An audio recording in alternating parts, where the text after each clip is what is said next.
Oh, wait. Forgot to... Hold on.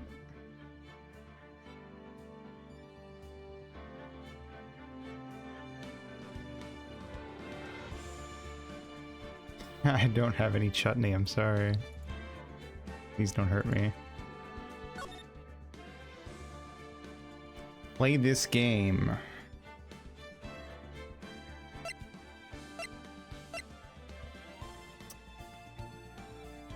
Maybe I don't wanna. Maybe I wanna play them in reverse order, the way I watched Star Wars in reverse order when I was a teenager. I believe it. I looked at the thumbnails before I watched that video, and I was like, I can see what I'm getting into here. Anyway, welcome to Phoenix Wright Ace Attorney.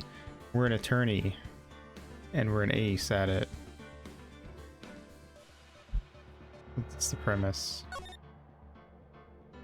Episode 1, the first turnabout. This guy is booming. Break Up Buddy 2.0 is a sequel video. I'll probably binge some of his stuff later. It seemed interesting. I got an achievement just for starting it? Okay. Gasp, gasp. I don't know who's talking. Oh, fuck. Damn it. Why me? Can't get caught. Not like this. Oh shit, this is like a Columbo thing where like it shows you who the killer is at the beginning. Someone like him. I'll make it look like he did it. I'm gonna figure out this guy's voice later. August 3rd, 9:47 a.m. District Court, Defendant Lobby, number 2. Boy, am I nervous. Right. Oh yeah, you. Hiya, Chief. I'm glad I made it on time. Wow, I have to say, Phoenix, I'm impressed. Not everyone takes on a murder trial right off the bat like this. Says a lot about you, and your client as well. Thanks. Actually, it's because I owe him a favor. A favor? You mean you knew the defendant before this case? Yes. Actually, I kind of owe my current job to him. He's one of the reasons I became an attorney. Oh, that's news to me. I want to help him out in any way I can. I just really want to help him. I owe him that much. It's over. My life, everything, it's all over. Is that your client screaming over there? Yeah, it's him. Death, despair. Oh, I'm gonna do it. I'm gonna die. Sounds like he wants to die. Yeah. Remake in one of the later seasons. Weird. Why did they remake it? Nick. Hey there, Larry. Dude, I'm so guilty. Tell him I'm guilty. Give me the death sentence. I ain't afraid to die. What? What's wrong, Larry? His name is Larry Butts. It's all over. I'm finished. I can't live in a world without her. I can't. Who took her away from me, Nick? Who did this? Oh, Nick, you gotta tell me who took my baby away. Show remakes an episode. Yeah, I guess that's fair. I see. So is it purposely worse? Then? I'm gonna switch Phoenix's voice to just my voice, so I can have a character who's easy to do. The person responsible for your girlfriend's death? Newspapers say it was you. The premise is the same, the outcome of what people do. I see. My name is Phoenix Wright. Here's the story. My first case is a fairly simple one. A young woman was killed in her apartment. The guy they arrested was the unlucky sap dating her. Larry Butts, my best friend since grade school. Our school had a saying, when something smells, it's usually the butts. In the 23 years I've known him, it's usually been true. He has a knack for getting himself in trouble. One thing I can say, though, It's usually not his fault. He just has terrible luck. But I know better than anyone that he's a good guy at heart. That and I owe him one, which is why I took the case, to clear his name. And that's just what I'm gonna do. August 3rd, 10 a.m. District Court. One sec. Let me do something.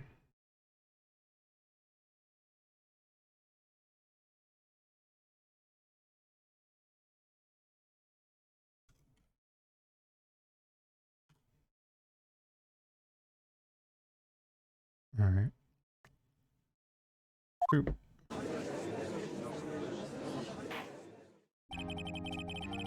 Court is now in session for the trial of Mr. Larry Butts.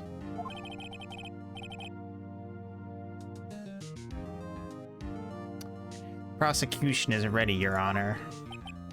The, defense is ready, Your Honor. Mr. Wright, this is your first trial, is it not? Yes, Your Honor. I'm, a little nervous. Your conduct during this trial will decide the fate of your client. Murder is a serious charge. For your client's sake, I hope you can control your nerves. Thank you, Your Honor. Mr. Wright, given the circumstances, I think we should have a test to ascertain your readiness. Yes, Your Honor. Hand shaking, eyesight fading. The test will consist of a few simple questions. Answer them clearly and concisely. Please state the name of the defendant in this case. Larry Butts. Mom, knees weak, mom spaghetti. Vomit on his jacket already, mom spaghetti. He wrote down what he said, mom spaghetti. The defendant? Well, that's Larry Butts, Your Honor.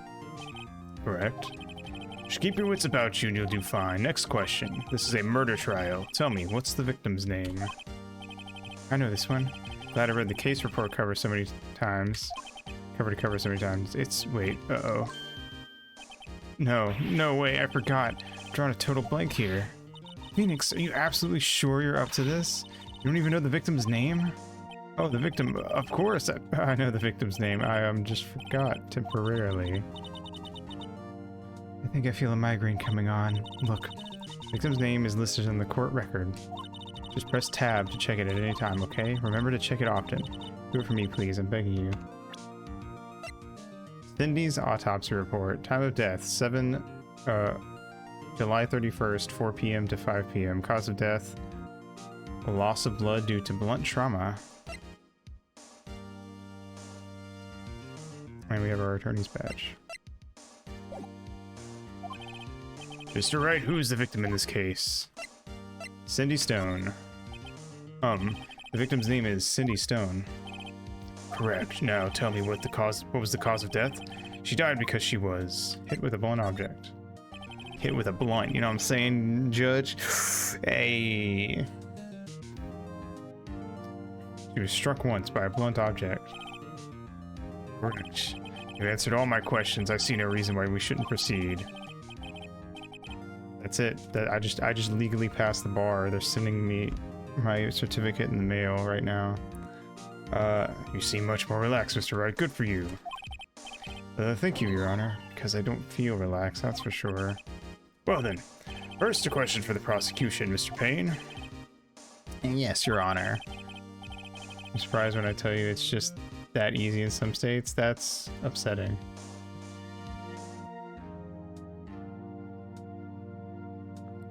As Mr. Wright has told us, the victim was struck with a blunt object. Would you explain to the court just what that object was? The murder weapon was this statue of the Thinker. But I like to call him the Stinker. He looks like he's on the toilet, Your Honor. I see. It was found lying on the floor next to the victim. I see. The court accepts it into evidence. Statue added to the court record. Statue in the shape of the Thinker. It's rather heavy. Right. Be sure to pay attention to any evidence added during the trial. You know what wasn't on the statue? What? Poopy? The finger prints?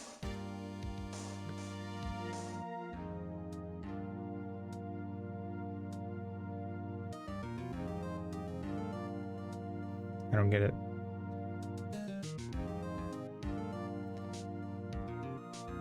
That evidence is the only ammunition you have in court. Use tab to check the court record frequently. Negatoro could... Oh. Oops, might be. I didn't check any of my stuff before stream. Anyway. Mr. Payne, the prosecution may call its first witness. Prosecution calls the defendant, Mr. Butts, to the stand. Yeah, I noticed Arya immediately, but not Nagatoro, which is weird because Arya is at like 30% opacity.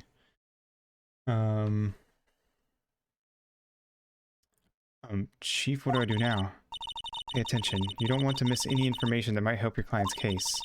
You get your chance to respond to the prosecution later, so be ready. Let's just hope he doesn't say anything. Unfortunately, hold on, I'm gonna turn the sound effects down a little bit. They're kind of loud on my end. I don't mind if the music is loud, but let's just hope. Yeah, uh-oh, there he gets excited easily. This could be bad. Natural pattern finding automatically skips. I guess so. She has a very high stealth. Ahem. Mr. Butts, is it not true that the victim had recently dumped you? Hey, watch it, buddy. We were great together. We were Romeo and Juliet, Cleopatra, and Mark Antony. Didn't they all die? I wasn't dumped. She just wasn't taking my phone calls or seeing me, ever. What's it to you anyway?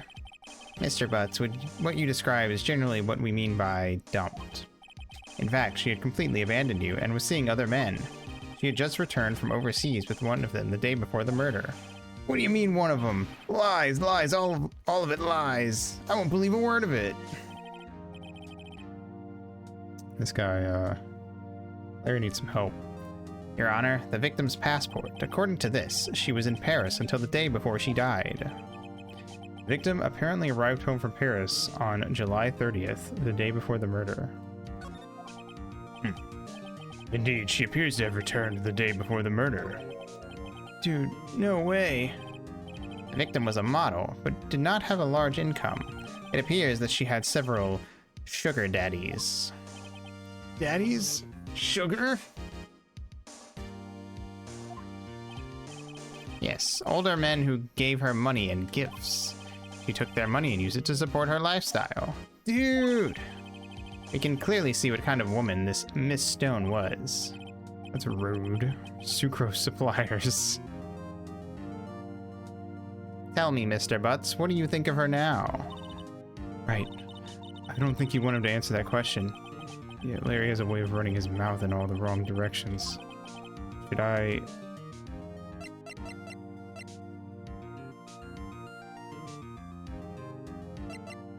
These do impact the case, I remember. Glucose Guardians, that's good. Stop him from answering. My client had no idea the victim was seeing other men. That question is irrelevant to this case. Dude, Nick, what do you mean irrelevant? That cheating she-dog. I'm gonna die, I'm just gonna drop dead. Yeah, and when I meet her in the afterlife, I'm gonna get to the bottom of this. Let's continue with the trial, shall we? I believe the accused's motive is clear to everyone. Yes, quite. Oh boy, this is so not looking good. Next question. You went to the victim's apartment on the day of the murder, did you not? Gulp. Well, did you or did you not? Well, maybe I did, maybe I didn't. Oh, he went. What do I do? Answer honestly.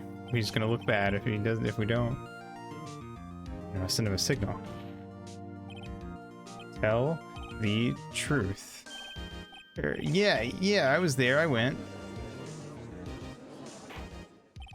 Order. Well, Mr. Butts. Dude, chill. She wasn't home, man. It's like I didn't see her.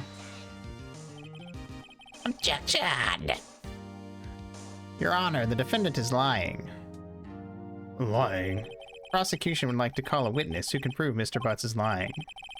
Well, that simplifies matters. Who is your witness? The man who found the victim's body just before making the gruesome discovery. He saw the defendant fleeing the scene of the crime.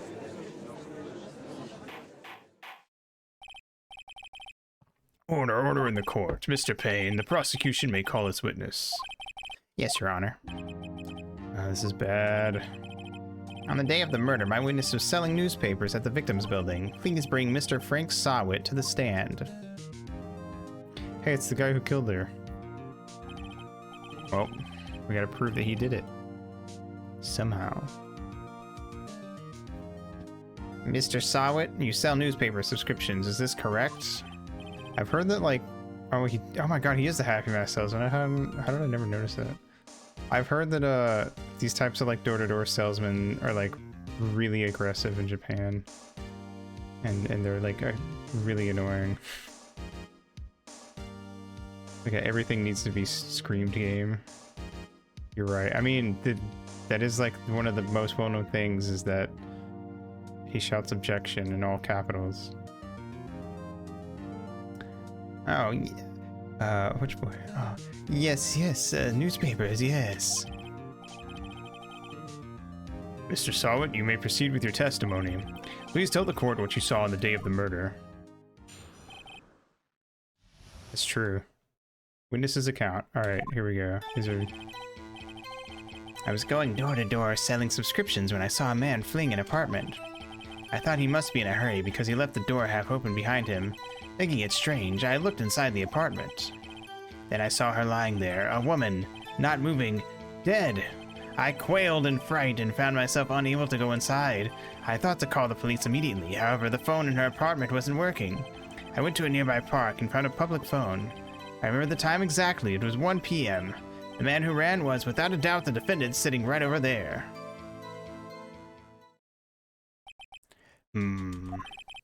Larry, why didn't you tell the truth? I can't defend you against a testimony like that. Incidentally, why wasn't the phone in the victim's apartment working? Your Honor, at the time of the murder, there was a blackout in the building. Aren't phones supposed to work during a blackout? Yes, Your Honor. However, some cordless phones do not function normally. The phone that Mr. Sawit used was one of them.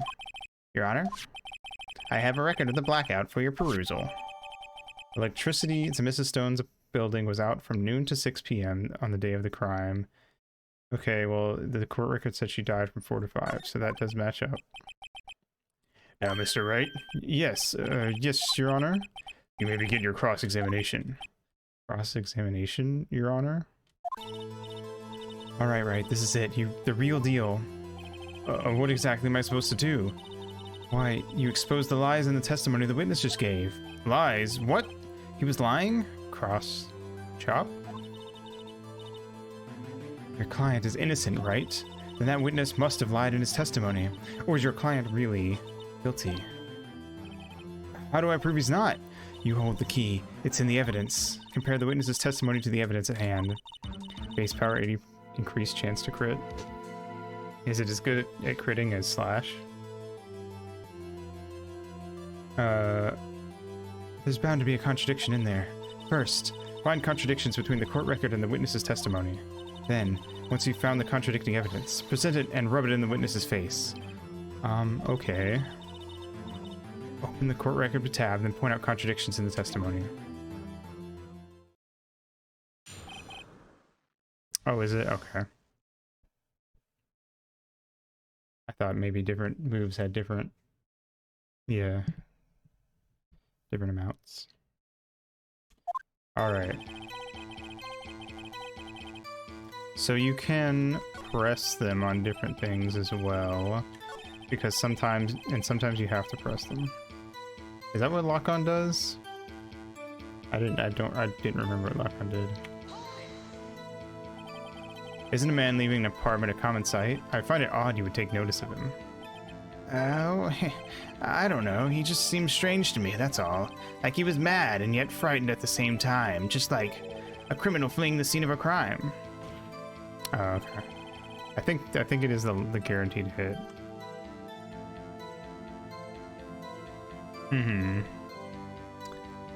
The defense requests that the witness refrain from conjecture. Of course, what the witness means is that the man he saw looked suspicious, so what happened next? I don't think you get punished for pressing every little thing they say, but it's been a long time, so I can't promise anything. Half open, you say. Yes, the door was open halfway, yes. I watched for a moment, but no one came to close the door. That's odd, in a big city like this, I thought. I see, and what happened next? Thinking it strange, I looked inside the apartment. What gave you the idea to do that? Well, the door was half open, you see. Isn't it only human to want to peek? We climb mountains because they are there. It's the same thing. Truer words have never been spoken. Anyone would look inside. Why did Payne cut him off so quickly? So, you looked into the apartment. What happened then? I saw her lying there. A woman, not moving. Dead. You sure she was dead? Well, no, I guess I wasn't, but she wasn't moving at all and there was blood everywhere. Guess that would look fatal to anyone.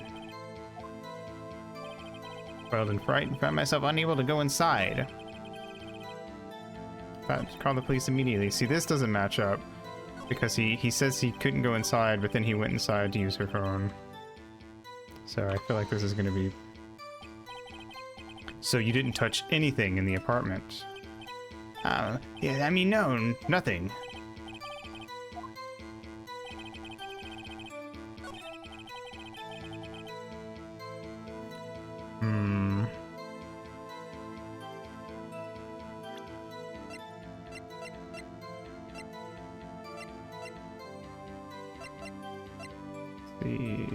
Okay, I don't have a thing to... Okay. We'll probably have to press these other statements first and then go back. You thought to call the police? Does that mean you didn't actually call them? Please, listen to the rest of the testimony. You thought to call the police, okay. Press this one.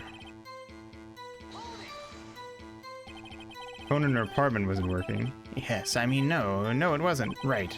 You said you didn't go into the apartment, or did you? Oh, that, I can explain that. There was a cordless phone on a shelf in the entranceway. I reached inside and tried using that to call. And that phone wasn't working, correct? What happened next? I went to a park and found it nearby and found a public phone. Why use a public phone? Well, you see, I don't have a cell phone, and being the middle of the afternoon, there was no answer at the nearby apartments. Right. What time did you call again? I remember the time exactly. It was 1 p.m. That's not correct. Didn't he say something different last time? I thought he said 6 p.m. last time.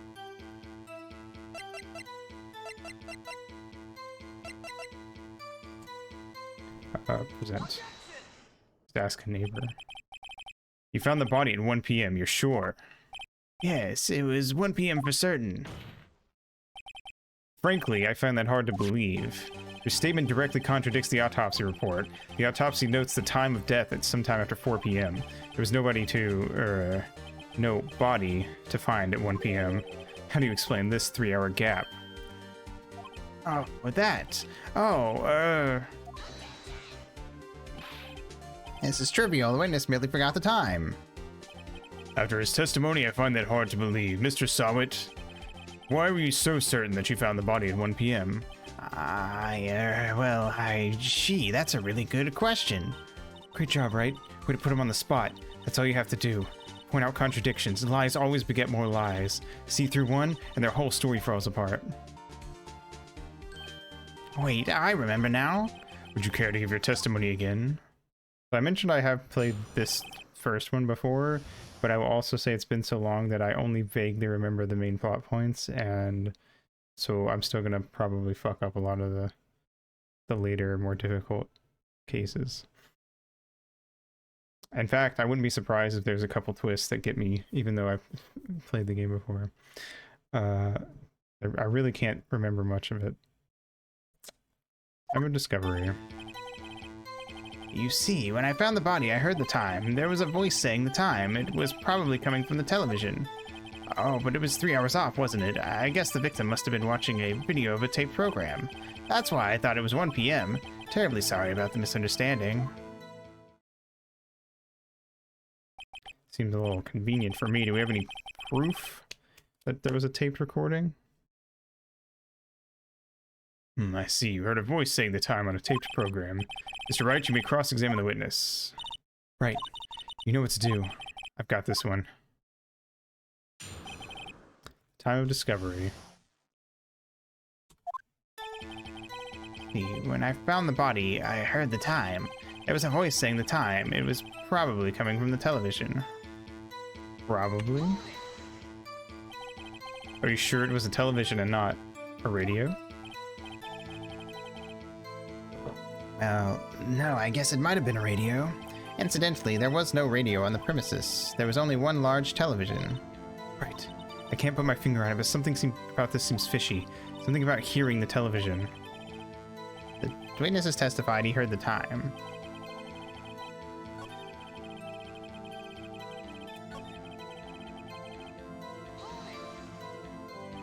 Also, if you're wondering what that blue thing that keeps popping up in the top right corner is, that's her life. Instantly knew it was inside despite not going inside. Yeah, this guy is fishy as fuck. You said heard, not saw? Yes, heard. All I saw was the body lying there. I didn't think to look at anything else, least of all my watch. Isn't that a little strange? So you're saying you heard something. Also, just as an aside, there's no way that like a guy who goes door to door wouldn't like check the time in between, you know, houses. There's no way he would have thought it was 1 p.m., but we have to, obviously we have to prove that. Granted, we already know he did it, so it's not like I'm dropping any mind-blowing revelations, but... So you're saying you heard something, but if you were so shocked by the body, you wouldn't hear anything at all. Well, that's not very good. The witness did say he actually heard the time. It's ludicrous to suggest he wouldn't hear anything. I may have to agree with the prosecution. Witness, continue your testimony. Alright. Always saying the time, it was probably coming from television. 3 hours off. Press. How do you explain the gap? Well, witness, can you explain this? I guess the victim must have been watching a video of a taped program. A 3-hour tour. Video. Oh, is that a song? Yes, that would explain why the time was wrong. True, true. Right. I think the problem lies somewhere place else. We're agreed that you heard the time at the scene, then. Gilligan's Island,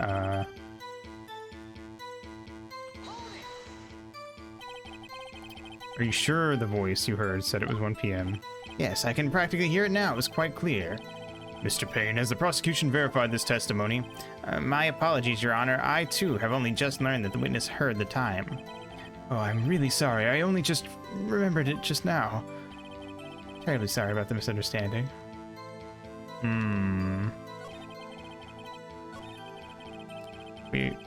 We've got to have something we can press him with. The blackout!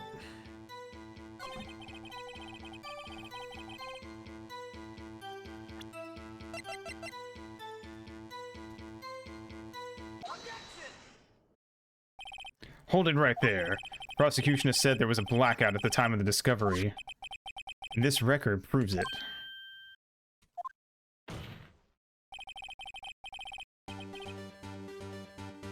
Was what a legitimate explanation? Oh, like me shouting? Yes.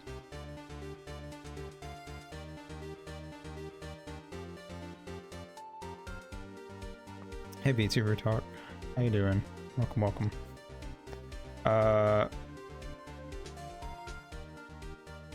You couldn't have heard a television or a video. The reason I wanted to play this game is because that moment when things click is very fun in these games. The defense has a point. Do you have an explanation for this, Mr. Sawit? No, I find it quite puzzling myself, quite. And like I said, I have played this before, and that proves, I think, that like I don't remember a goddamn thing about this game. It's probably been like 8 years. Wait, I remember now. Mr. Sawit, the court would prefer to hear an accurate testimony from the very beginning. These constant corrections are harming your credibility. Yeah, get fucked, idiot. That, and you seem rather distraught. I do remember that Gumshoe shows up in this game, and he's great. But he's also kind of annoying at the same time, but I'll explain why when we get to him. My apologies, Your Honor. It must have been the shock of finding the body. Very well, Mr. Solid. Let's hear your testimony once more, please. We got him on the rope. Actually, I didn't hear the time. I saw it. There was a table clock in the apartment, wasn't there? Yeah, the murder weapon. The killer used it to hit the victim. That must have been what I saw. You saw a clock? I guess that would explain it. The defense may cross-examine the witness. Gladly. Well, this is an easy one. He says that she got hit with a clock.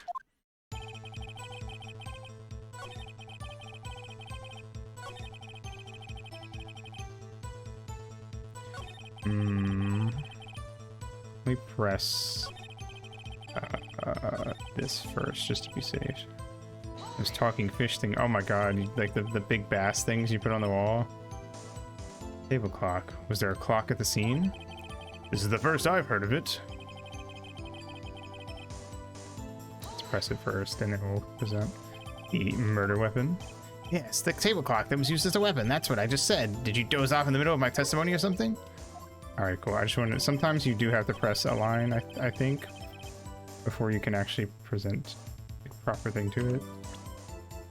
You have to be kind of careful. Also, I remember, like, it can be really easy on some of the earlier cases to get ahead of yourself and try to, like, jump ahead 2 steps, and then, you have to do things in order. Wait just a moment. The murder weapon wasn't a clock. It was this statue. Now, how is this supposed to be a clock? You have to be your objections and your evidence. Just who do you think you are? Just answer the question, Mr. Sawit. Hey, I saw it there, okay? That's a clock. Your Honor, if I may. Yes, Mr. Payne. As the witness stated, the statue is indeed a clock. The neck is a switch. You just tilt it and it says the time out loud. And it doesn't look like a clock. I submitted it as a statue. As it doesn't look like a clock, I submitted it as a statue. My apologies. I see. So the murder weapon was a table clock after all. Well, Mr. Wright, it appears that the witness's testimony was correct. This is a clock. Have any problems with his testimony now? Yes. Your Honor, there is a gaping hole in the witness's testimony. The only way he could have known the weapon was a clock is to hold it in his hand. Yet the witness testified that he never entered the apartment. Thank you for the golpies, moths, and the stretch.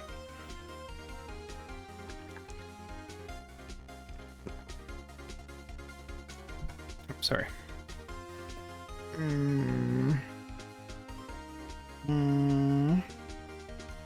Clearly a contradiction.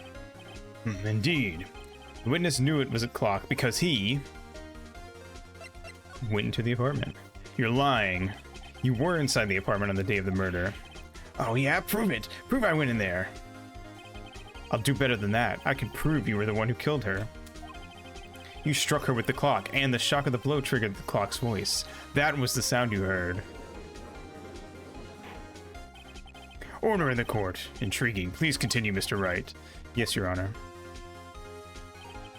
Mr. Sawit, the sound must have left quite an impression on you. Understandable, since the murder weapon spoke just as you hit the victim. That voice was burned into your mind. That's why you were so certain about the time. Oh, what's the meaning of this? This is all baseless conjecture. Baseless? Just look at the witness's face. Grr.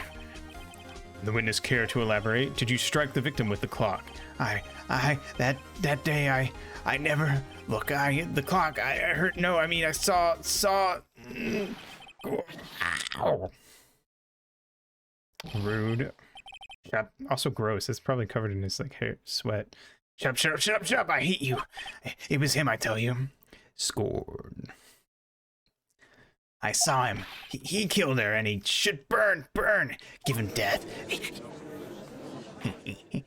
Fire.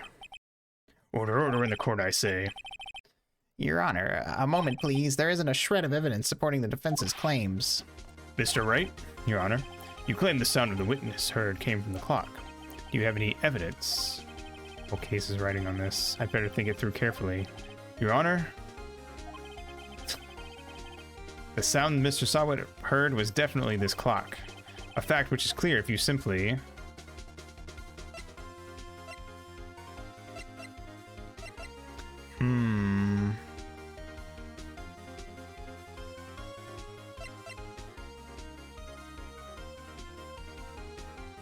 Oh. What game do you want to add, Moths? Gravity Rush? Okay. I will add it right now. Also, I need to change that. I'm going to change that real quick before we answer, because it needs to be one of those things that you, like, have to type a thing in. Let's see. B, C, D, F, G. Wait, I passed G. PSP, right? Hold on.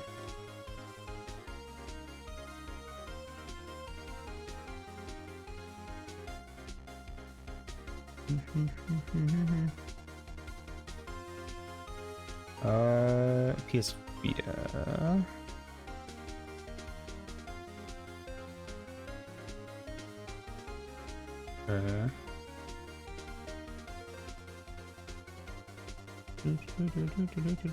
Okay. I'll look into the details later. Anyway, AFG. Gravity Rush.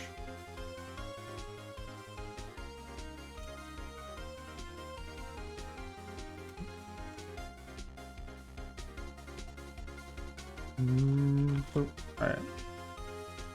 Cool.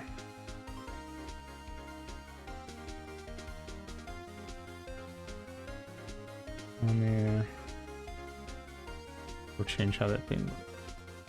You know what? I'll do it later. Not a big deal. Anyway. Try sounding the clock? And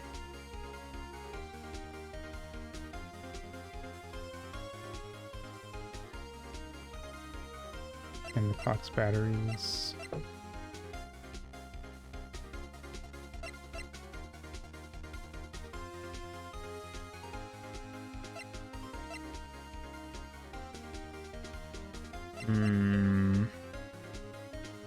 This feels like the obvious one, but I'm worried it's too obvious. I'm gonna try it. Fuck it. We have lots of HP. It's on the clock. Here now, here in this court. Your Honor, may I have the clock? I ask the court to listen very carefully. I think it's 8:25. That certainly is a strange way to announce the time. Well, he is the thinker after all. So we've heard the clock. What are your conclusions, Mr. Wright? Mr. Payne, can you tell me what time it is now? It's 11:25. Ah! As you can see, this clock is exactly 3 hours slow. Precisely the discrepancy between what Mr. Sawit heard and the actual time of death.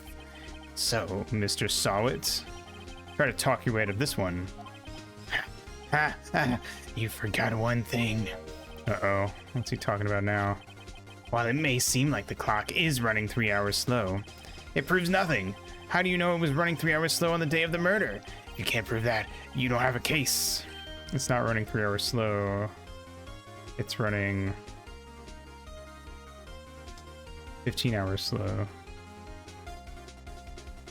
Is my guess, because what's the time difference between Paris and Japan? Is that too much? That's right, how am I gonna prove that? Damn it, I was so close. Mr. Wright, it seems you lack the critical evidence to support your claim. Yes, Your Honor. This means I cannot let you indict the witness. Unfortunately, since the cross-examination of Mr. Frank Sawit, I can't come all the way down here to testify, and look what happens. You treat me like a criminal. A criminal! You lawyers are all slime. I almost had him. Sorry, Larry. I failed you. Nothing I can do about it now. Not so fast, Mr. Sawit. I mean, Chief. Listen up, Wright. Don't throw this one away. Not like this. Think. But, Chief, it's over. I can't prove the clock was slow the day of the murder. Nobody can prove that. Well, yes. But that doesn't mean you can't still win. Try thinking out of the box. Don't waste time doubting the facts. Assume the clock was 3 hours slow and think through it. Ask yourself, why was the clock 3 hours slow? Figure out the reason, and you'll have your proof. Right, right? I get it. Can you think of a reason as to why the clock would be 3 hours slow? Yes. Wait, maybe I can prove it. You must have evidence somewhere that can prove it, right? Find it and let them have it. Well, Mr. Wright, you say the clock was already running slow on the day of the murder. You found evidence to support this claim. Of course. There is a piece of evidence in the court record that can prove my claim with beyond a doubt. Tough words. Let's see you pull this one off. Let's see this evidence that proves why the clock was slow. Passport. I think I'm right. The victim had just returned home from abroad the day before the murder. As we all know, the time difference between here and Paris is 9 hours. Wait, oh, that's all it is? Oh, wait. When it's 4 p.m., I still might be right, though. Where did they get the clock? Probably Paris at the Louvre. But I don't think it said. When it's 4 p.m. here, it's 1 a.m. the next day there. Oh, fuck. Okay, so I was kind of right. The clock wasn't 3 hours slow. It was 9 hours fast. The victim hadn't reset her clock since returning home. That's why the time you heard when you struck her dead in her apartment was wrong. Proof enough for you, Mr. Sawit. Or should I say, Mr. Did It? Got him. Oh my god. Jesus Christ, dude. You good? He bit down on a cyanide pill.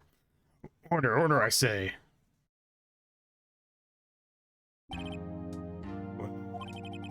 This case has certainly turned out differently than we all expected. Mr. Payne, your witness? He was arrested and has been taken away, Your Honor. Very well. Mr. Wright? Yes, Your Honor. I have to say, I'm impressed. I don't think I've ever seen someone complete a defense so quickly and find the true culprit at the same time. Thank you, Your Honor.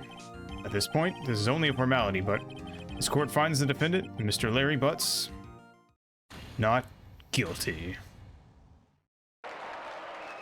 Yay! And with that, this court is adjourned. I freaky did it. Turns out that Frank Sawit was a common burglar. He posed as a newspaper salesman to check and see when people were out of the house that day.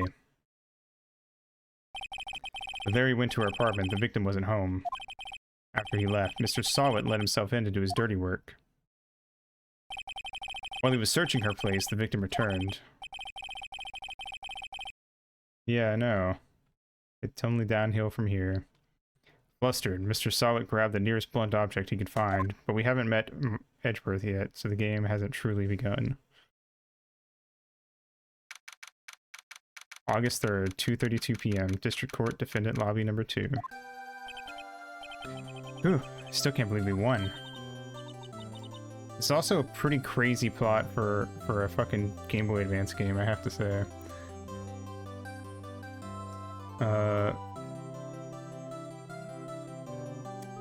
Right, good job in there. Congratulations. Thanks, Chief. I owe it all to you. Not at all, not at all. You fought your own battles in there. It's been a while since I've seen a trial end on such a satisfying note. I've never seen the Chief looking this happy. She's this glad. Imagine how Larry must feel. My life is over. Larry, you're supposed to be happy. What's wrong now? Oh, Nick, don't worry about me. I'll be dead and gone soon. Good. Wait, no, I mean, bad. Larry, you're innocent. The case is closed. But my Cindy Windy's gone, man. Gone forever. Larry, she was, never mind. She didn't like you, Larry. I'm sorry. Congratulations, Harry. Harry?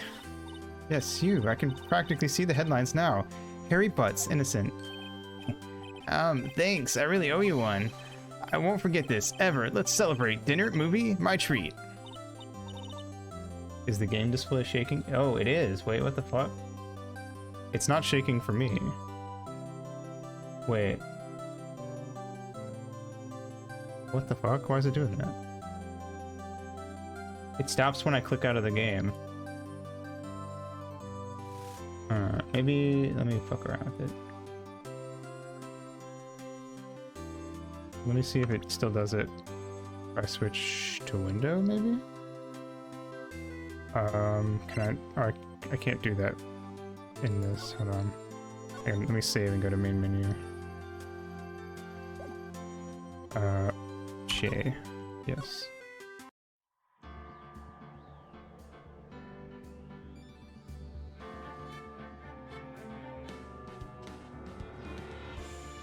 I don't think it's doing it anymore.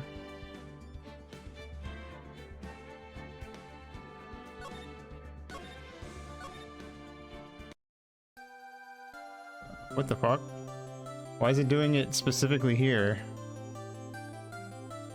It wasn't doing it on the main menu screen.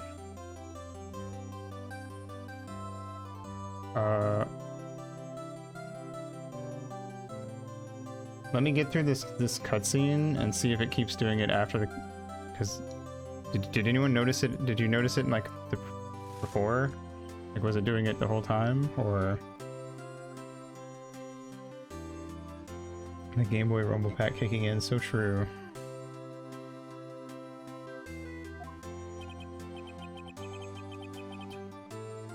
Mm-hmm.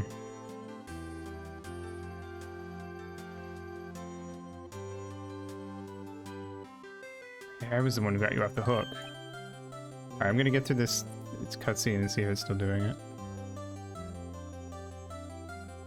Oh, hey!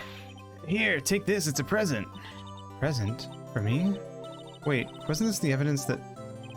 Actually, I made this clock for her. I made one for her and one for me. Really? You made this? Well, thank you. I'll keep it as a memento. Yo, Nick, can you believe it? I was so into that chick and she was just playing me for a fool. Don't you think that... don't that make you want to just cry? Larry... Are you so sure? Excuse me?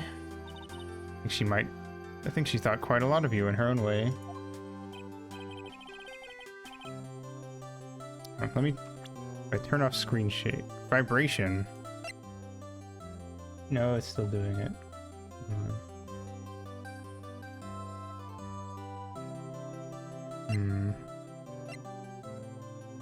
No?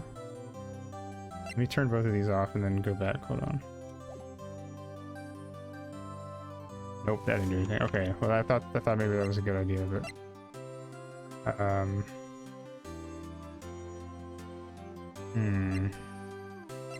I got nothing. I'm gonna try switching it to window to, if it's still going on then after this cutscene. Now you don't gotta sympathize with me, it's okay.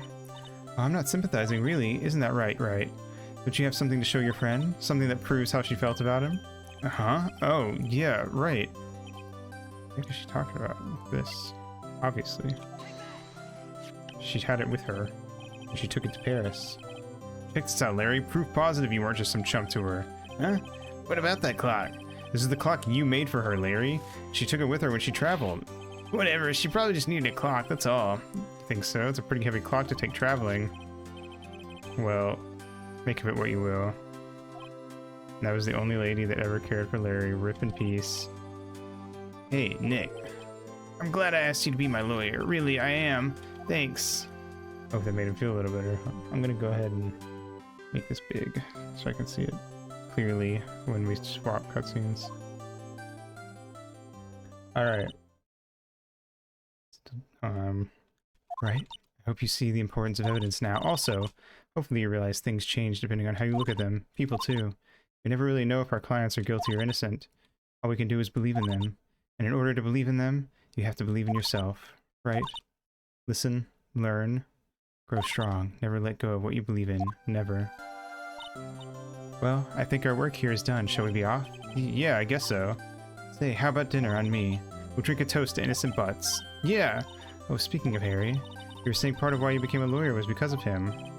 Yeah, part at least. You have to tell me more about it sometime. Maybe over drinks? You asking us on a date? And so my first trial came to a close. Larry slapped me on the back and said, "Gee, Nick, it's good to have friends." Pretty sure he's not going to pay us, unless you count the clock he gave Mia. I didn't know it then, but that clock was soon going to be at the center of another incident. And my promise to tell the chief about me and Larry would be one promise that I wouldn't be able to keep.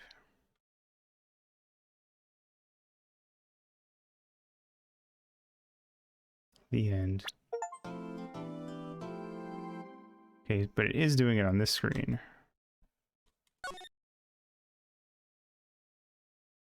Yes. Weird that it doesn't do it on the title screen.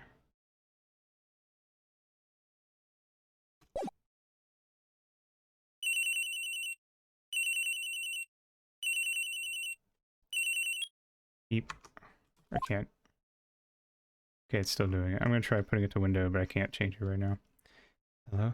Hello, this is Maya. Hey Maya, it's me. Mia, what's up? You haven't called in a while. Sorry, I've been so busy. How have you been? Well, lonely. It's all your fault. No, I'm just teasing. It's been great. I'm finally getting used to having my own place. That's good to hear. Actually, I'm calling... Actually, I'm calling because I have a favor to ask. I know. You want me to hold evidence for you? Sharp as always. A lot of buzz about the upcoming trial. I just don't feel safe keeping the evidence here. I gotcha. So, what is it this time? It's... a clock. A clock? Yeah, it's made to look like that statue, the Thinker, and it tells you the time. I thought you might like it. You always like toys. Hey, I'm not a little girl anymore, sis. Now, you know I'm only teasing. Let me tell you, the clock isn't talking right now. Huh? It's not working? That's lame. I had to take the clockwork out, sorry. I put some papers inside it instead. Papers? Is that the evidence then? Well, there's a possibility that it might turn out that way. Yes. Can you come by the office tonight, say 9 o'clock, to pick it up? I'll be in a pre-trial meeting until then. Okay, sis, but I expect dinner, something good. Like burgers. I could really go for a good burger. Okay, we'll hit the usual joint. Alright, it's a deal. Okay, sis, see you soon. Yep, I'll be waiting, Maya. Conversation recorded, September 5th, 9:27 a.m.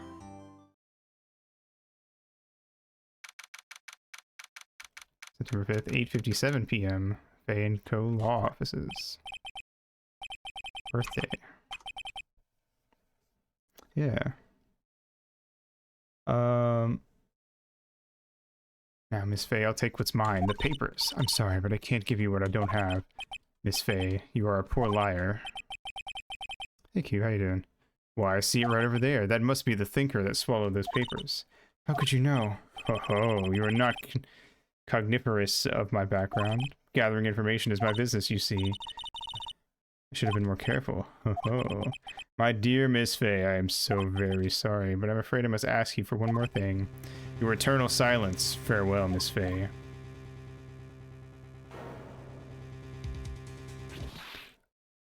Rip. Look at this crazy guy. Red, white, blue.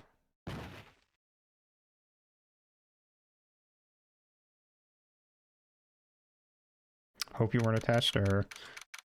September 5th, 9:08 p.m. Faye & Co. Law Offices. Alright, I'm gonna try messing with the settings. So we're gonna save again.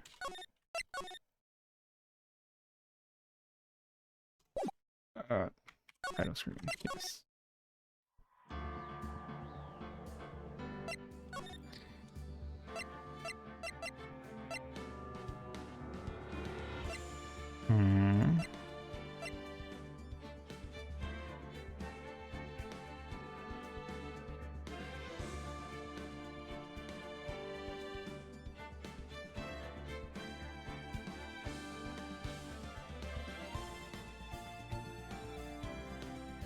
Okay, well, you know what? I'm also gonna turn off VSync and see if either of those does anything. Oh yeah, that's fair. All right, let's see if either of those helps.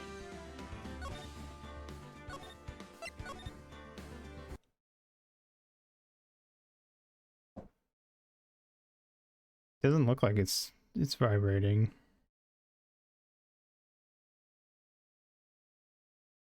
Oh, wait.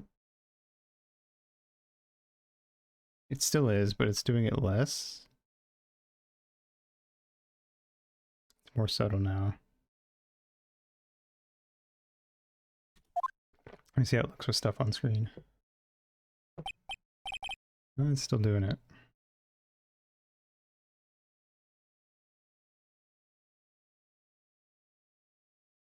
Hold on. It's weird.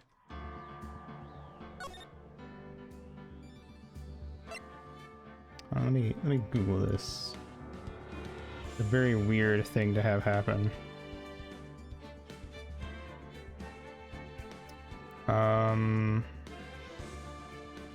Phoenix.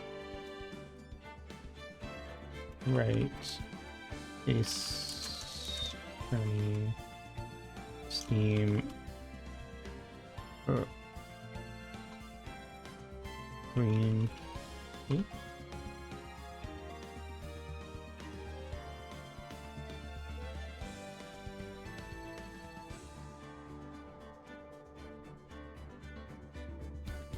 Feels like such a specific thing, I don't know.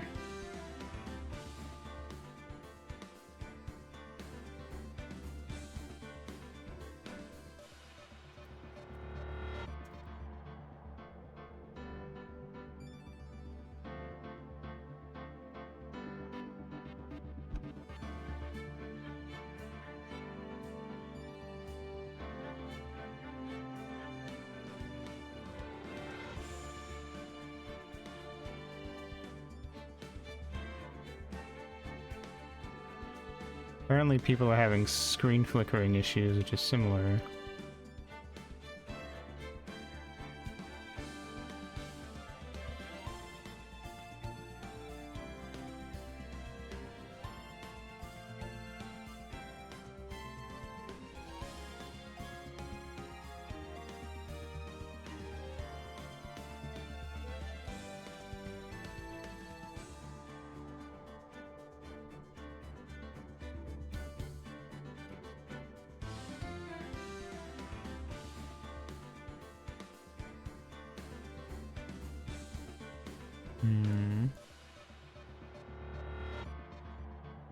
I wonder if they downscaled it one setting and it helped.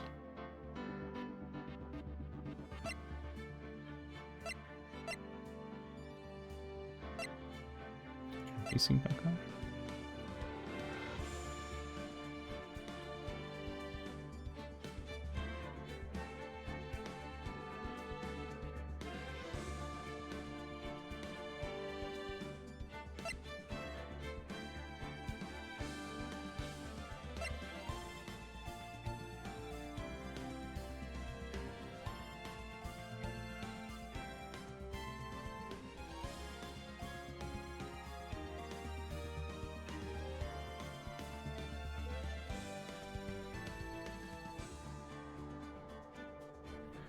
Let me test it. Let's see if this actually works for me.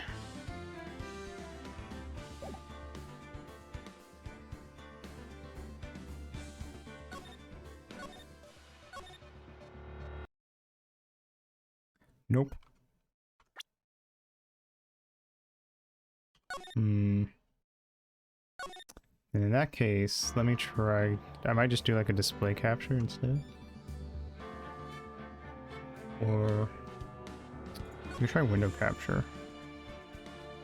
Hold on, let me fix it first.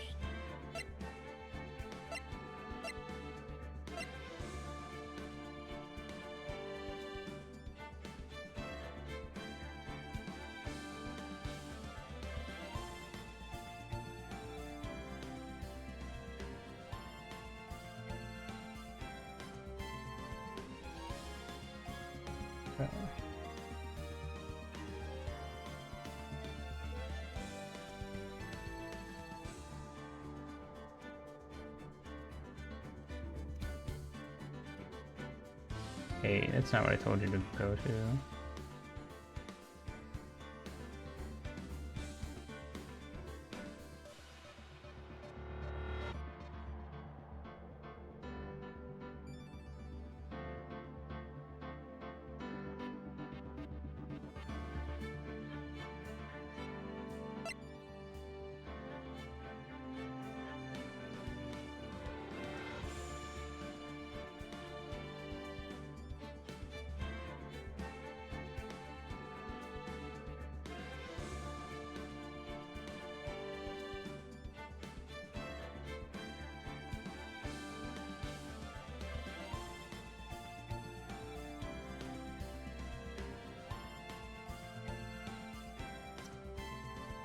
Not sure why there's a black bar at the bottom.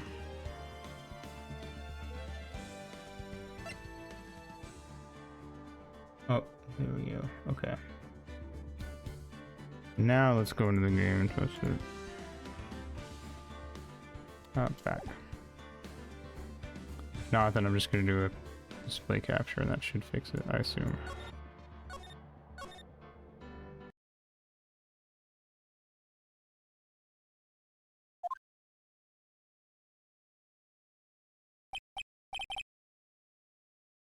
I don't see anything. Does it look good to you guys?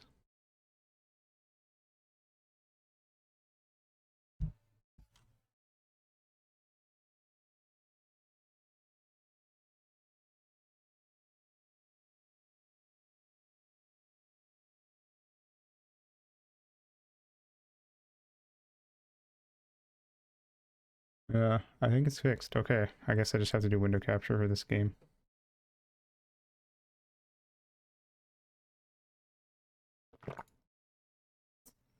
Weird. Glad we figured it out in the first stream, though. I wouldn't have noticed that it was doing that. Thank you, VTuber. Alright, anyway. Uh-oh, I'm late. Huh? That's strange. Guess the chief left without me. She said her sister was coming over, so we should all go out for dinner. What's that smell? Blood? Mia! Maybe she's in her office. Salmon.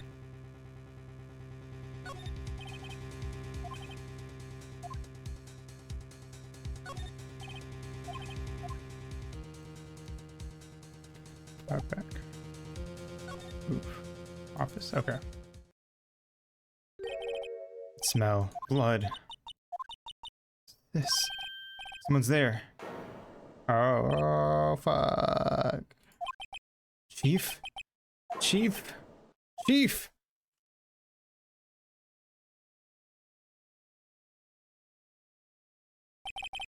Who are you?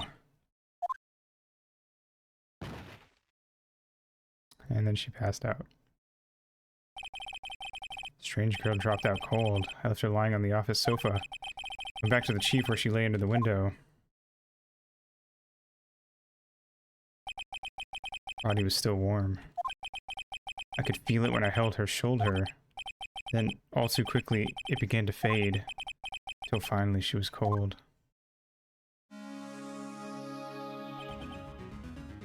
Chief. Man.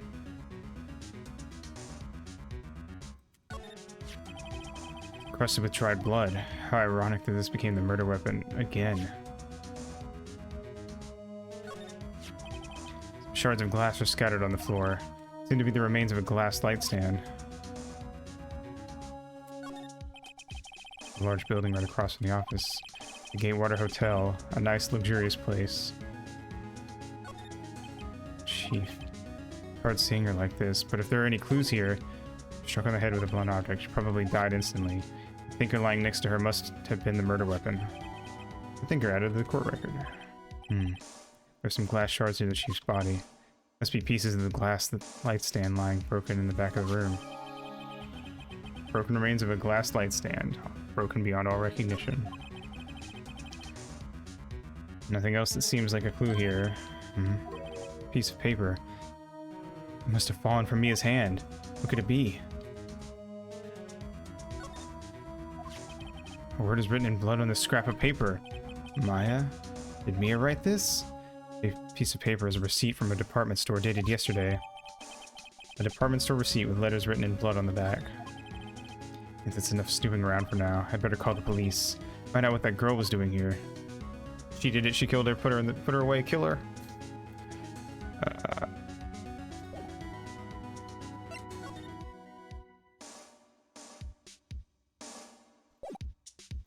Wait, how do I...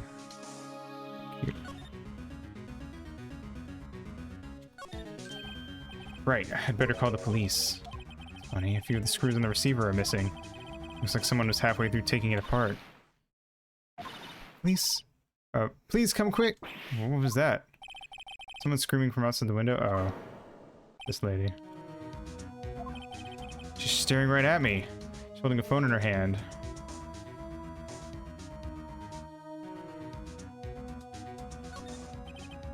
Better not use it. Banco letter book. Everything is written in the chief's ultra neat handwriting. It's a small office, but it makes a good bit of money. Surprisingly, the chief was never good with machines, but all she used this PC for was email. Picked up this ancient model at some garage sale for practically nothing. Anything else? Chief's chair. A simple functional design. Feels pretty good to sit in, too. Good to know. That's going to be really important for the case. All the chief's important documents are packed in here. This is where she filed her case records and recent rulings.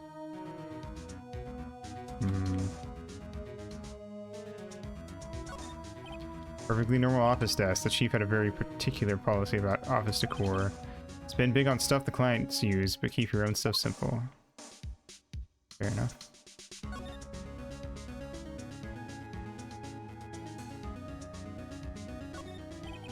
It's painful to look, but I have to for Miss Mia's sake.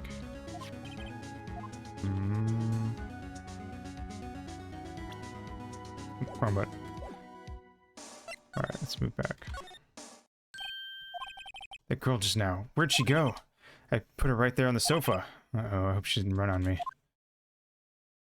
There she is. Yipes! Don't scare me like that. Excuse me, but who are you? It's okay, I work here. Maya. Maya Fey. Maya Fey? Maya? Mia was writing this girl's name. Maybe I should show her the receipt? I never thought there'd be a use for evidence like this outside the courtroom.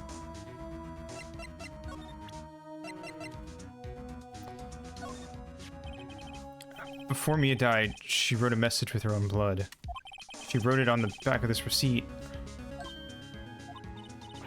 That's my name. Why? Why would she write my name? Please, just calm down. Why would Sis write my name? Uh-oh. Now I've done it. Uh-oh. Cheese it, it's the fuzz! The police! Sounds like they're coming this way. Freeze, police!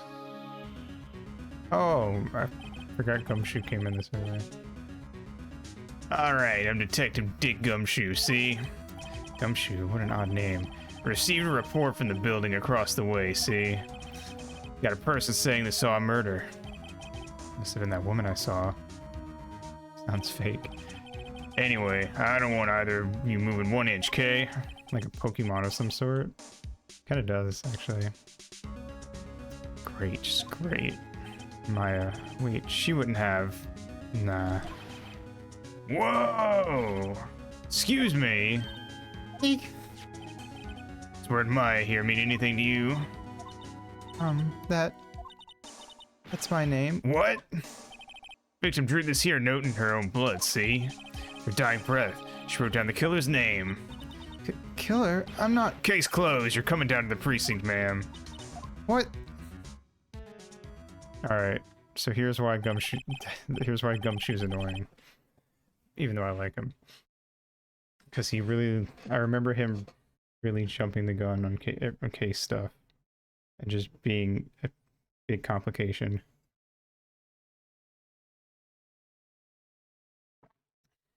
His younger sister, Maya, was arrested on the spot. I was taken in for questioning and didn't get out until the next morning. My eyes were heavy, but I couldn't sleep. I sat around waiting for visiting hours to begin at the detention center. I had to talk to Maya as soon as possible. September 6th, 9:07 a.m., detention center visitor's room. Wow, they have poor Maya locked up like a criminal. Oh. It's you, the lawyer. Good morning. Good morning. Looks so tired. Are you going to be my attorney? Well, that's what I wanted to talk to you about.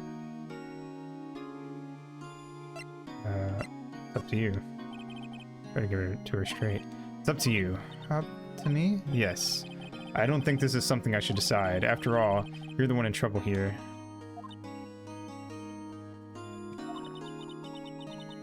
Never going to believe me, are they? Even you, when you found me in the office, You looked at me like I had done it. Did I look at her like that? No, I never thought.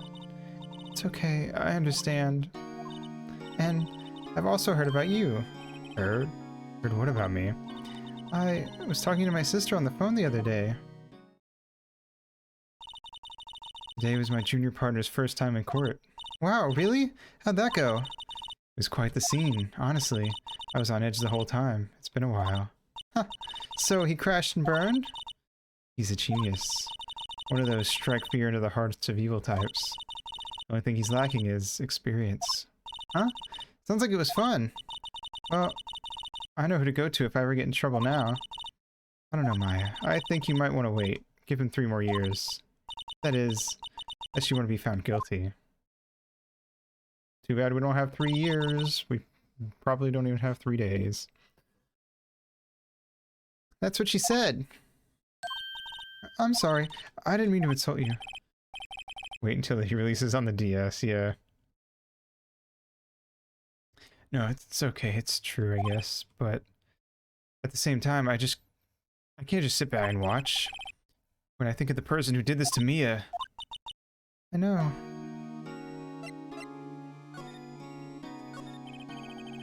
There's something I've been wanting to ask you. Yes?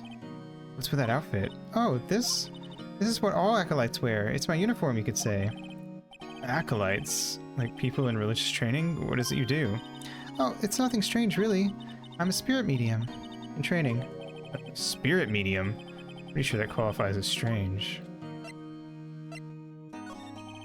So you're an acolyte, or medium in training. That's right. The Fae family, especially the women, have always been very sensitive to the spirit world. Wait a second, you said the Fae family? So Mia was into this stuff too? Of course!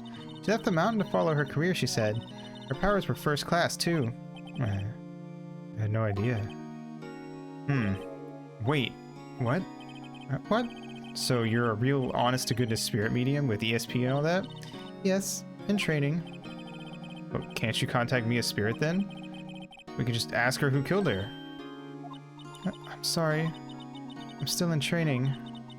I couldn't do something on that level. That'd be too easy.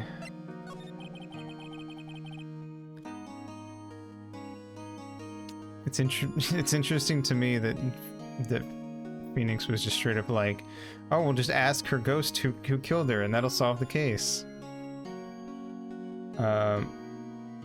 Oh, you innocent, naive man. Could you tell me about the day of the murder? Yes. Let's see. That morning, I got a call from my sister. She wanted me to hold on to a piece of evidence for her for an upcoming trial. Evidence? Yes. That clock shaped like the Thinker. One Larry made. How could that have been evidence in a case? Right. She said something about that. I remember. Do you want to hear it in her own voice? Her own voice? Yes. Pretty sure a conversation is on my cell phone. You recorded it? Yeah. I forgot how to delete those things. How do you accidentally record your message or calls? So you say you have a conversation with your sister on your cell phone? Let's hear it. Right.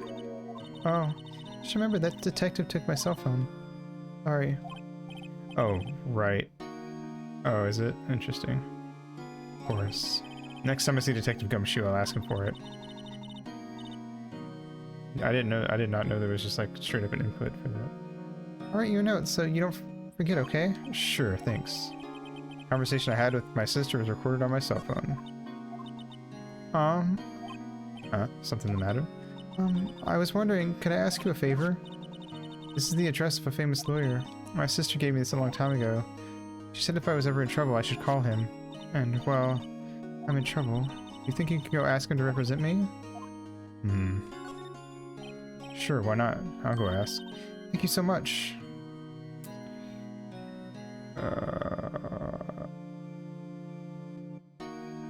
Gone.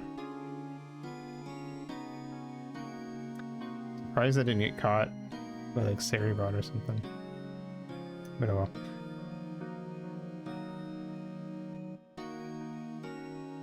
To be fair, I don't have a ton of bot stopping things in place beyond like if I get bot raided by a bunch of bots. Because if it's just a bot or two, I can delete them. Use the bot to destroy the bot. They must fight each other. I have no one else to turn to. Say... Oh, sorry. Say, what about your parents? I see. Don't worry, leave it to me. Thank you. Trial's tomorrow at 10. What? Tomorrow? Tomorrow. What if this guy refuses? They told me that if I don't find one, the state will pick an attorney to defend me. When will that happen? They're giving me until 4 this afternoon. Visiting hours are almost up. I better hurry. Right, I'll be back. First, we gotta finish going through all the dialogue. So you tell me about the day of the murder. Sorry, I know it must be hard. Oh, it's okay. All I've been doing the last few hours is talking about it. I've kind of gotten used to it. Let's see, that morning I got a call from my sister. She wanted me to hold on to a piece of evidence for an upcoming trial. It's the thinker clock that Larry made.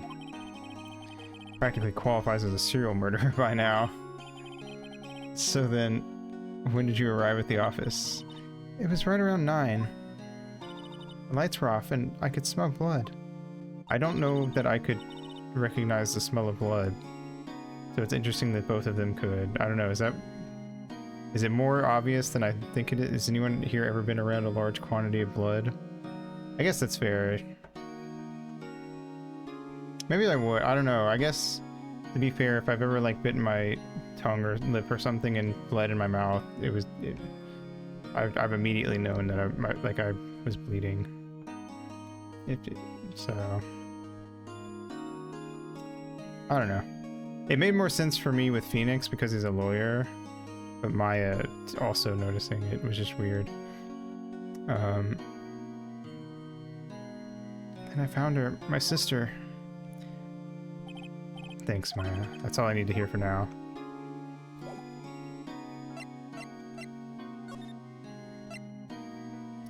Grossberg Law Offices. September 6th, Grossberg Law Offices.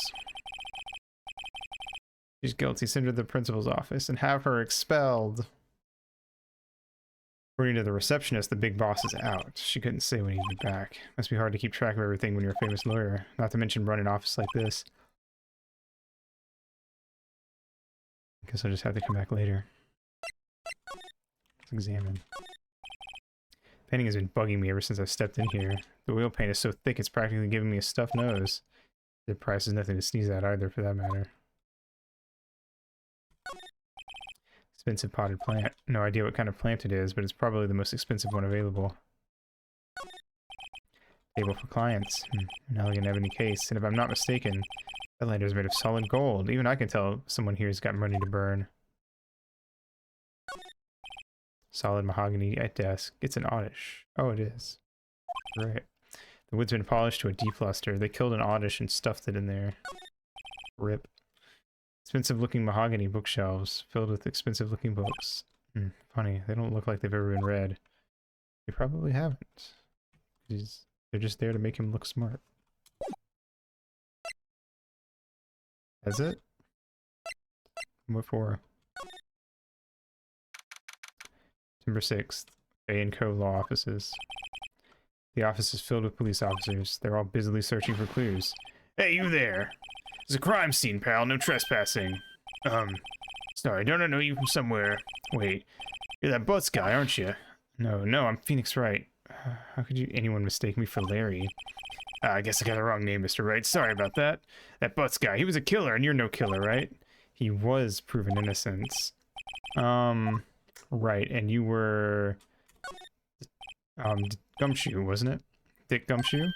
Right, at your service. Hang on, that's Detective Gumshoe to you, pal. Anyway, get the name right. And don't go calling me Dick.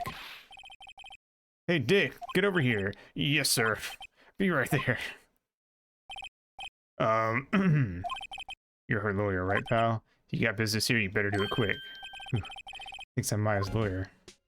On the path to the peak, there was a bonus spotlight hour for it in a recent Pokemon Pokedex series on the YouTube channel. They just did an audition. Weird. I wonder what's up with Oddish that they're doing so much.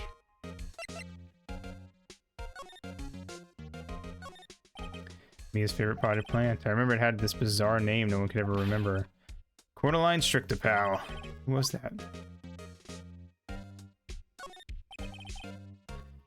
An old movie poster. Apparently this was the first movie that made Mia cry when she saw it. Let's check it out one of these days. Sky's blue and so am I. There's the hotel right across the way. Yeah, I wonder if that hotel is going to be important. There's a horrendous amount of legal books here. Scarier still is that Mia probably read all of these.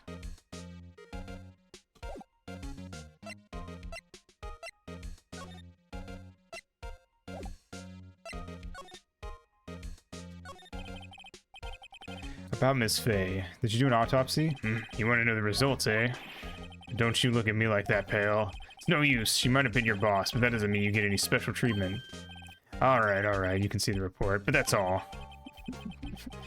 And this is why Gumshoe's cool.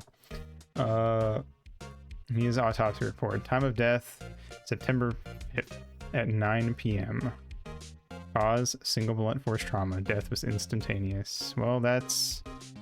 I mean, if she's gonna die, it's always nice to know that it's instant, I guess. Also, when I that is one of the things I do remember. Oh, fuck, you're right. Well, never mind.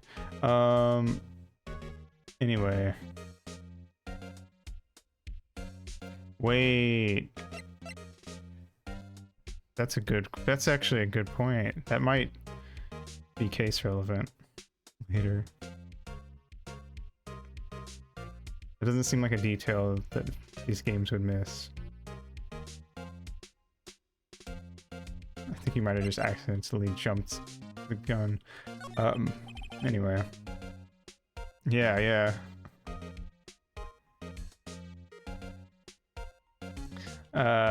About my, Yeah, I'm looking forward to the trial. Sorry, pal, but this is one trial you aren't gonna win. Why do you say that? City's put Prosecutor Edgeworth on the prosecution. Yes! Fucking, I love Edgeworth, he's great. He sucks, but he's great.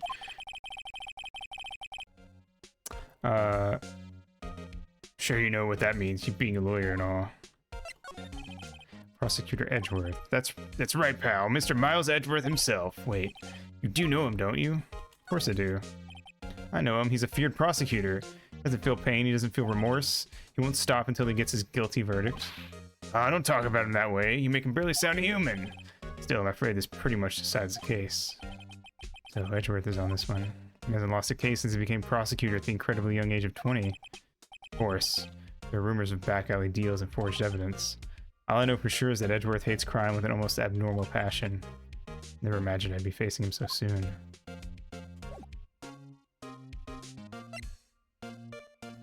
Let me check the record. Oh, right, I need to give him the, note.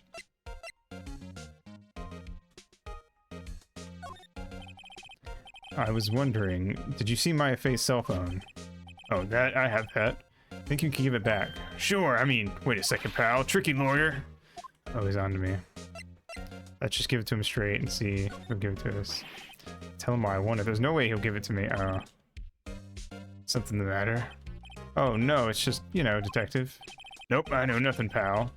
Cell phone has a lot of numbers on it, like her boyfriend's. A cell phone holds all a little girl's sweetest and spiciest secrets. You're trying to confuse me. Sorry, pal. I already checked all the numbers in memory. Impressive, you're quite the detective. Uh-huh. Oh, here, you can have the phone back. There weren't any suspicious call records in there after all. You didn't notice the recorded conversation. Maya's cell phone received from Detective Gumshoe. Check the court record. Hear the recorded conversation. I guess I've asked all the questions I need to. You all done, pal? Yes, thank you. I'll be heading out now. Oh, wait, one more thing I wanted to mention to you. I don't suppose you're planning on talking to that witness. Anyway, you'd better not. No influencing the witness with your lordly ways, pal. Oh, that chick. Come to think of it, I had completely forgotten about her. The witness? Yeah, Miss April May. Those are both months. Sorry about this, but I can't tell you anything about her. Huh? You just told me her name. Miss May, huh? So you've sent her home already then? Trying your lordly tricks on me now. She's not to go outside her room until the trial. So she's still in the hotel across the way. I guess I should know better than to try to get detective to leak information. You got that right, pal. I'm gonna pay a visit to Miss May.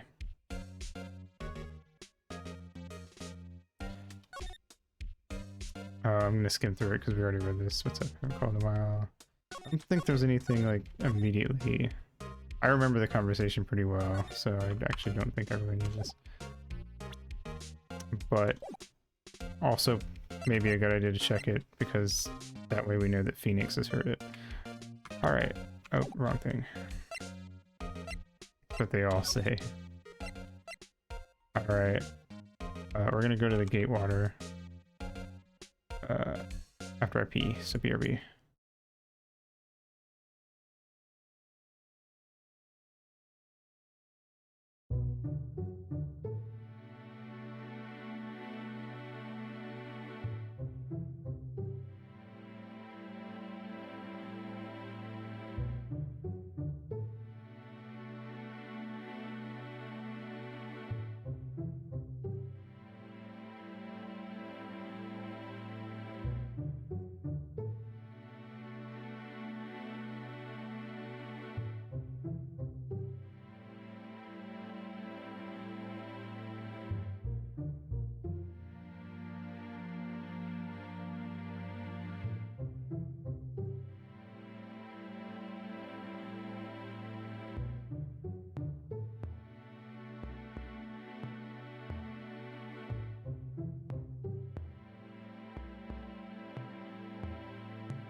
Alrighty. Thank you. September 6th, Gatewater Hotel, room 303. Well, hello there, handsome. Hi. Smooth, right? Real smooth. You're the lawyer, aren't you? The detective told me. He said, don't say nothing to that lawyer, pal. Teehee. I'm with self. Thank Detective Gumshoe for making my job harder. Gee, this is all like something out of a movie. It's all so exciting, I can hardly contain myself. Ooh, let me go freshen up so I can look the part of the beautiful eyewitness. Pity the lawyer that has to cross-examine this one. You put those cat paw things away, lady. Yeah.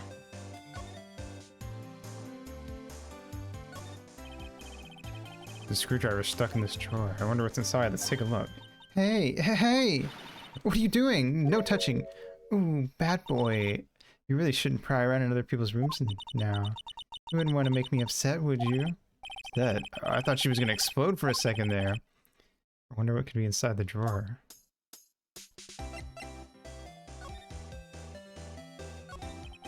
You think you could tell me something? I need you to describe what you observed at the time of the incident. Ooh, observe. Incident. He sounds just like a lawyer in the movies. I like a man with a big vocabulary. Better not to encourage her. You know the thing that happened the other day? The bad thing? What did you see when it happened? I don't suppose you could tell me about it. Pretty please? Let me see. Well, dream on. You want to know? You'll just have to come to the court tomorrow, Mr. Lawyer. Oh, boy. Could you... Just who exactly are you? Ooh, Mr. Lawyer, are you hitting on me?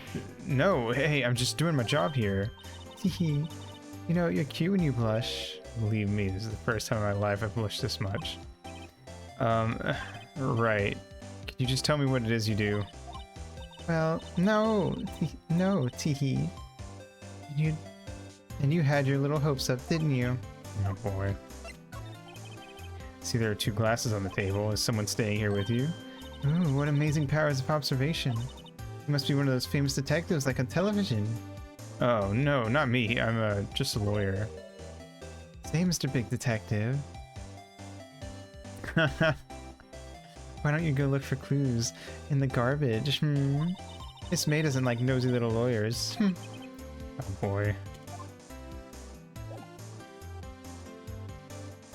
But everything we can present her? I don't think so.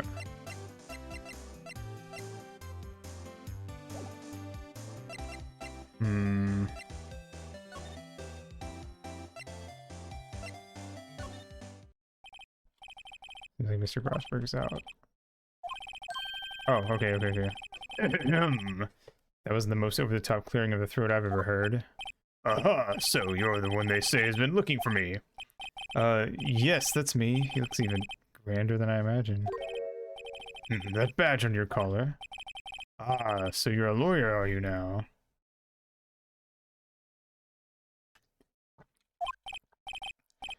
Yes, well, yes. And what do you want? I'm not particularly busy these days. Please proceed. Not busy? Then how come no one can get in touch with you? Something the matter. Came to see the one and only Marvin Grossberg, did you not? Well, here I am, boy. What do you want? Out with it. Well, sir, actually, it's about Maya Fey. Yes, Maya Fey. Go on.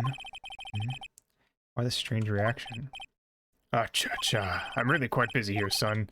I can't go taking cases on a day's notice. No, it's quite impossible. Wait a second. How did you know the trial was tomorrow? Anyway, I'm afraid it's entirely impossible for me to represent her. Sorry, end of discussion. What's going on? He refused me before I even got a chance to ask him. What do I tell Maya? How can you just refuse like that? Please, tell me why you won't take the case. Well, you see, it's just, I'm busy, you see. But the client is Mia Fey's sister. Mia trusted you. She knew her sister would be in good hands. Yes, of course, I knew that. However, I'm sorry, but I must refuse. Sorry. Goodbye. Creep. Fine. I don't have time to argue with you anyway. I'll go look elsewhere. Think not. Huh? Did you say something? I think not, I said. What do you mean? I'm terribly, terribly sorry, but I'm afraid that no lawyer worth their salt will take on this particular case. Terribly sorry, my boy. Why? I cannot say. I beg your pardon, but could you leave now? I have nothing more to discuss with you. What's going on here? How did you know Mia Fey? She worked here a long time ago. Quite the apprentice, that one. Learned my techniques in the blink of an eye. She left one day quite suddenly. She had a mission, you see. A mission? You could see it in her eyes. She followed it with a burning passion. Never looked back at that one. That's quite a painting. Aha! You noticed. It's my pride and joy. Impressive, isn't it? Well, isn't it? The color of the sky, the hue of the sea, the weave of the straw hat. It's worth at least 3 million. I have no intention of parting with it, of course. No, I won't sell it. Not even to you. I wasn't interested. It's not for sale. I'm not buying. Or I'm not buying. Jeez. Alright. Well, I guess we gotta go tell Maya that we have to do it. Unsurprisingly.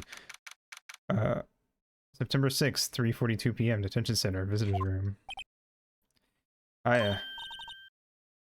Oh, you're back. Did you find the lawyer? Well, what do I tell her? We'll see. Just be honest. I really don't think you should use that guy. He didn't seem healthy. He was all skin and bones. What really happened? You don't mean he refused to help? I see. I've been abandoned then. Oh, let's just immediately leave her.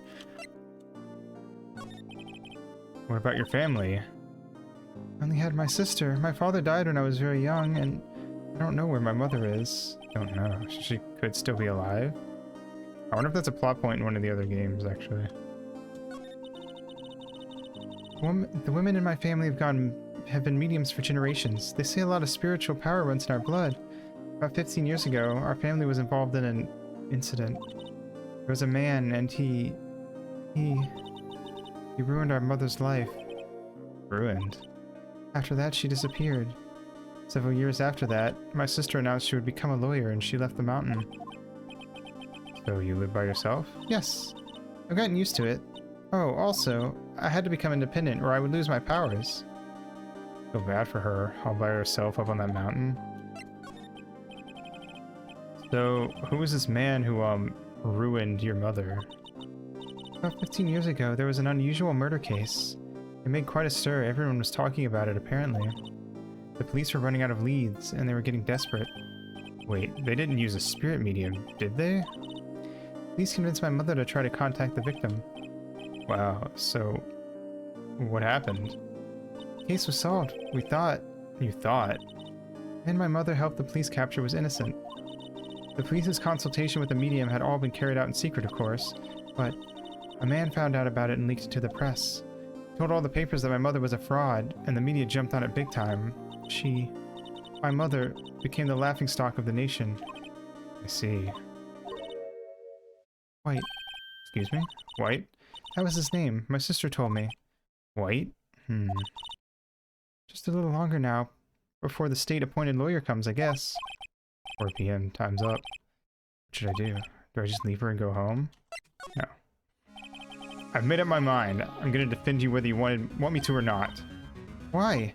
Why? Well, no one is sad as a person without any friends. I know. I've been there a long time ago. Why did I become a lawyer in the first place? Because someone has to look out for the people who have no one on their side. Noble. All the best detectives have a psychic. So true, honestly.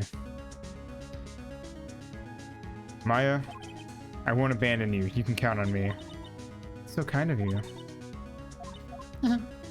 Sniff, sniff.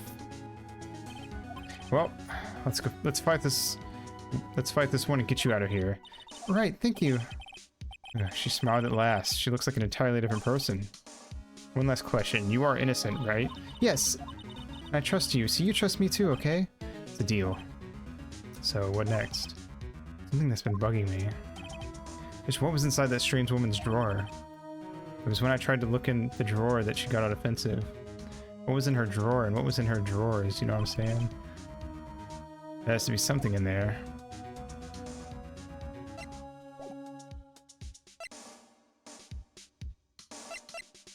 Oh, right. Oops, sorry, I meant to. The present button is not enter, so I keep forgetting. Hey, you get your cell phone back. Oh, say, can I listen to my sister's voice? Vented? Bogo's vented? Maya's eyes closed. She listened to every word with such intensity. Before long, tears began to roll down her cheeks. Thank you.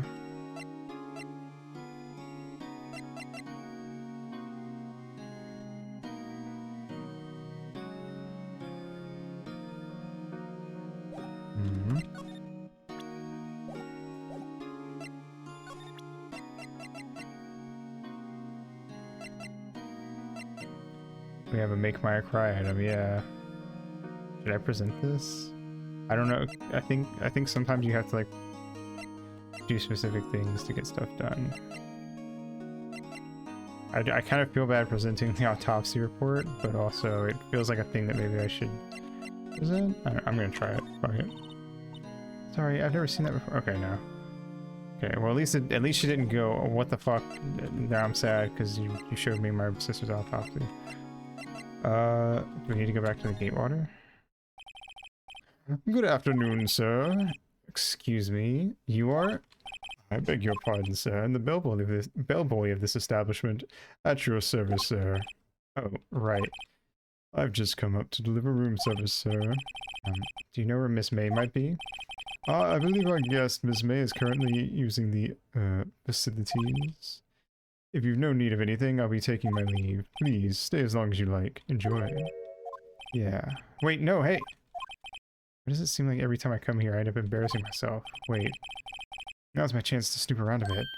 I almost forgot. Ah! You came back quick. Might I ask you to inform Miss May that there is a message for her? Please tell her that Mr. White of Blue Corp phoned. Oh, right. Sure. Mr. White of Blue Corp. Where have I heard that name? Fucking 1 minute ago.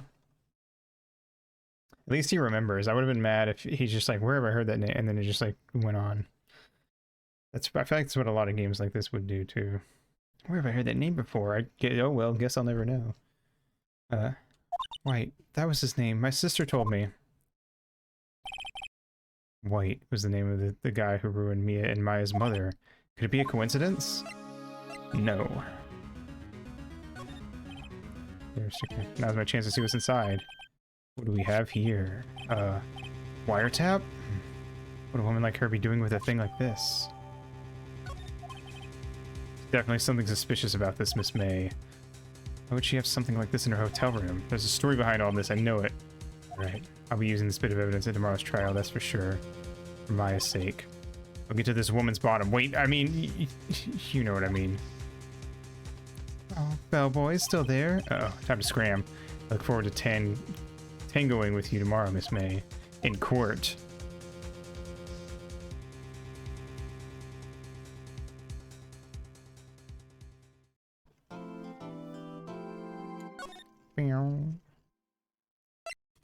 We'll alternate between 1 and 2.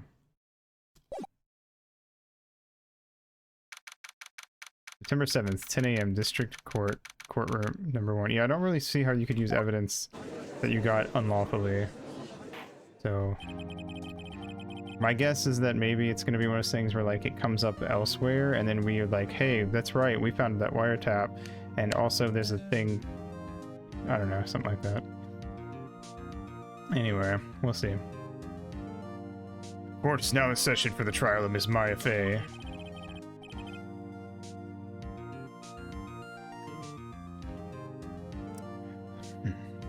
The prosecution is ready, Your Honor. The defense is ready, Your Honor. Miles Edgeworth. Better not show any signs of weakness today, or he'll be on me in an instant. Mr. Edgeworth, please give the court your opening statement. Thank you, Your Honor.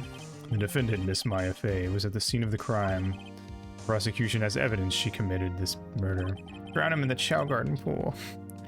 We have a witness who saw her do it. The prosecution sees no reason to doubt the facts of this case, Your Honor. I see. Thank you, Mr. Edgeworth. Let's begin then. If we may call our first witness, Your Honor. The prosecution calls the chief officer of the scene, Detective Gumshoe. Witness, please state your name and profession to the court. Sir, my name's Dick Gumshoe, sir. I'm the detective in charge of homicides down at the precinct, sir. Detective Gumshoe, please describe for us the details of this murder.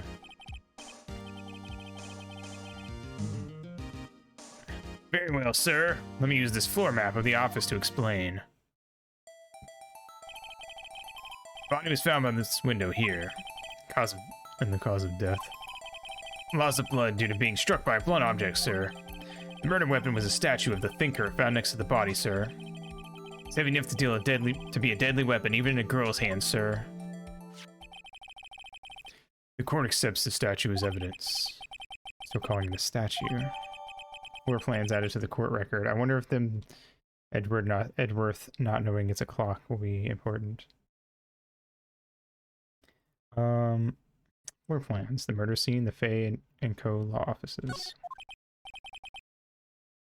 Now, detective. Yes, sir. You immediately arrested Miss Maya Fay, who was found at the scene, correct? Can you tell me why? Yes, sir. I had hard evidence she did it, sir.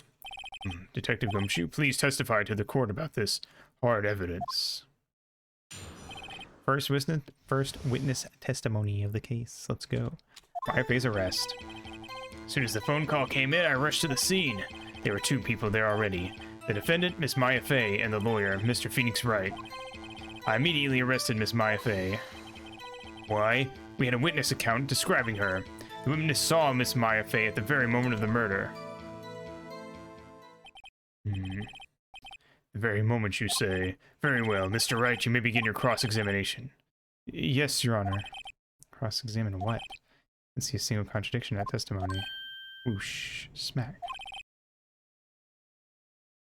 They saw Maya. Did they now? No, the contradiction is that he didn't do it because of the witness. I think first thing that comes to mind is he did it because he found the note, but he didn't bring up the bloody note. And that's going to be I think that's how we're going to put our foot in the door into getting Gumshoe to open up more and potentially finding holes to poke. Maya just threw something at me. What's this? My sister couldn't find any contradictions in a witness's testimony. She would bluff it and press the witness on every detail. The witness always slips up and says something wrong. It worked lots of times. Should have expected Maya would know some of her sister's tricks. Alright, let's give this a try. Something the matter? No, Your Honor. I'd like to begin my cross-examination.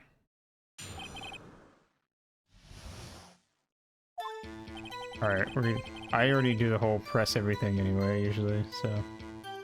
As the phone call came in, I rushed to the scene. There were two people there. You know what, I'm just gonna skip ahead. I know what stuff to press. Why is that? What's your reason? I got a witness account describing her. Just 1 second. Yeah? If I heard you correctly, you said you arrested her because you had hard evidence she did it, correct? Huh? Did I say that? Me? I heard you say it. You did say it. You did. You said it. Even Edgeworth is agreeing with us. Exactly what about this woman Pink's claim was hard evidence? What? Miss May isn't suspicious, and she sure isn't pink, pal. She's literally wearing pink. Well, I guess she is pink. That's enough, Detective Gumshoe. Do you have any more solid proof other than her claims, Detective? I guess pressing can have its advantages. Yes. Sorry. I got the order of things mixed up in my testimony, Your Honor, sir.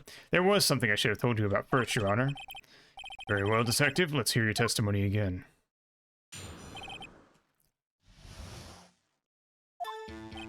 After securing the suspect, I examined the scene of the crime with my own eyes.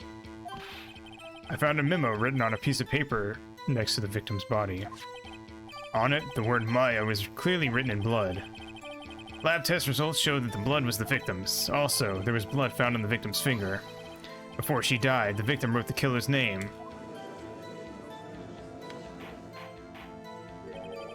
How you like that? That's my hard evidence.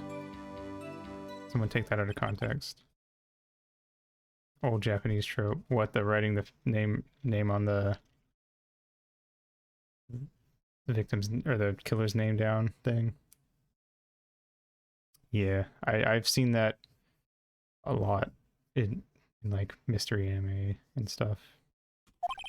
Before we begin cross-examining, Nation, I just have one question for you, Detective, Your Honor. Why didn't you testify about this vital piece of evidence the first time? I know, I'm real embarrassed. I forgot about it, Your Honor, sir. Try to be, I see. Very well, the defense may begin its cross-examination. Cool.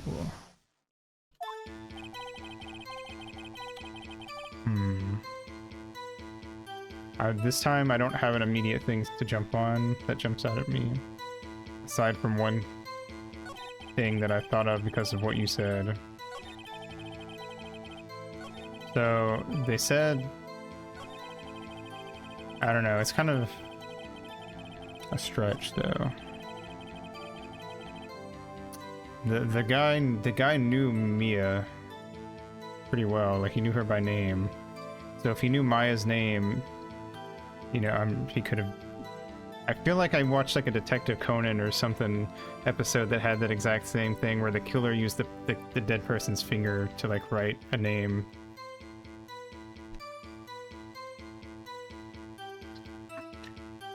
So that's the first thing that jumps into me, but I don't have any way to like immediately jump to that, so I'm just gonna press everything.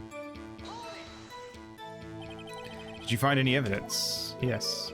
Now, don't jump the gun on me, pal. Just listen, I'm getting to the good part. Mine's tapped. Oh, that's right, I forgot about the wiretap. Fuck. Okay, then now I'm even... Now I don't feel like I'm... Yeah, you're right. Now I'm actually fully convinced that that's correct. Found a memo written on a piece of paper next to the victim's body. Yeah, on it, the word Maya was written clearly in blood. I don't feel like we need to test. There was blood found on the victim's finger. You know what? Fuck it. Like I said, I'm pretty confident that there's no penalty for pressing everything, so I'm just gonna press everything. The later games might be a little harsher about that. I don't know. Just because you found it next to the body doesn't mean the victim wrote it. Ho, then who did it write it, smarty pants? Who? The killer. Yeah, the killer. The killer, anyone can see that. Say the killer wrote her own name, buddy, please. She was framed. Hold on. If that's the case, where's your evidence? Fuck. That's true, it did literally tell me to do that. I don't remember the game punishing you for it.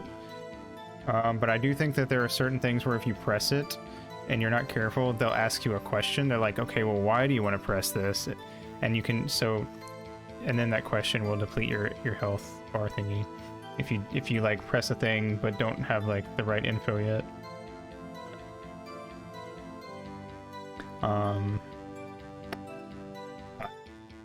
I guess that was a bit of a tall order for you. Those without evidence shouldn't open their mouths, Mr. Wright. Yeah, pal. Well, Detective, tell us what was written on that memo you found.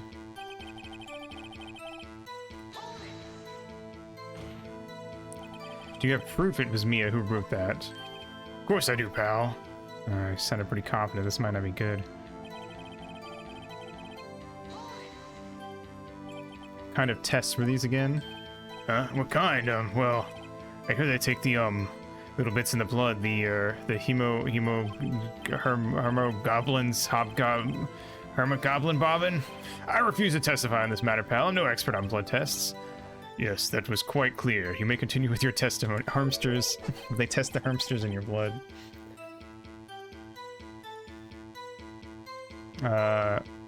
Thanks, pal. I mean, Your Honor, sir.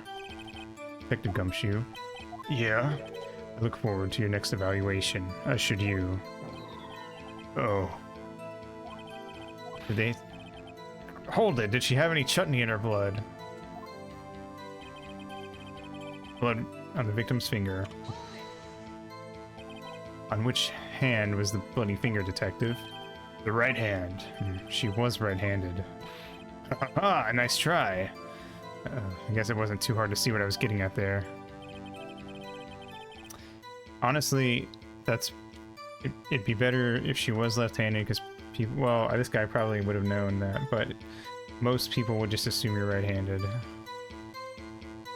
What's the percentage of people that are left-handed, actually? How many people are left-handed? About 10% of people are left-handed. Interesting.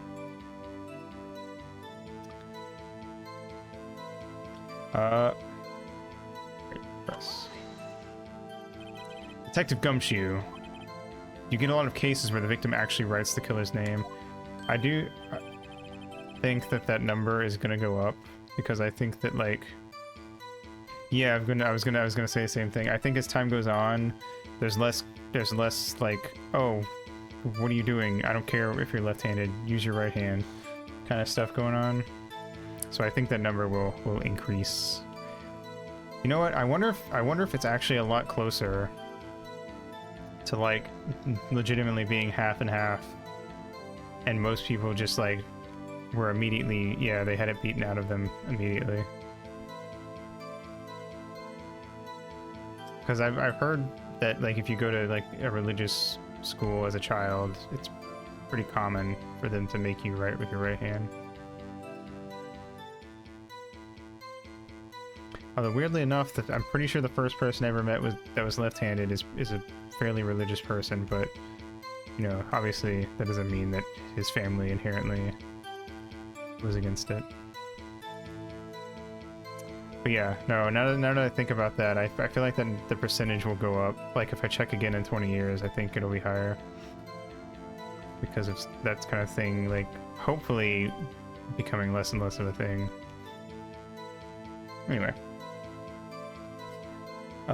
Sure, it happens all the time in books and the movies. This isn't a movie, detective. Ugh. Let's talk about reality, shall we? I guess I haven't heard of many cases, no.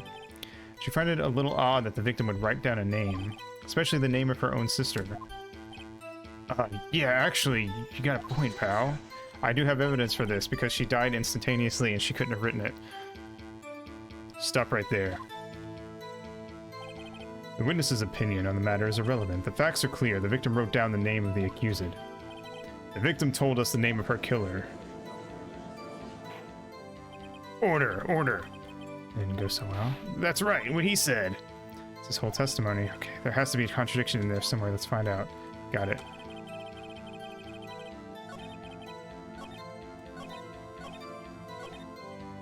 Yeah.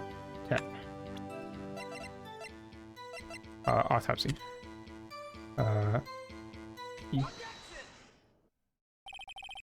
Detective Gumshoe, there's one thing I want you to clarify for me here.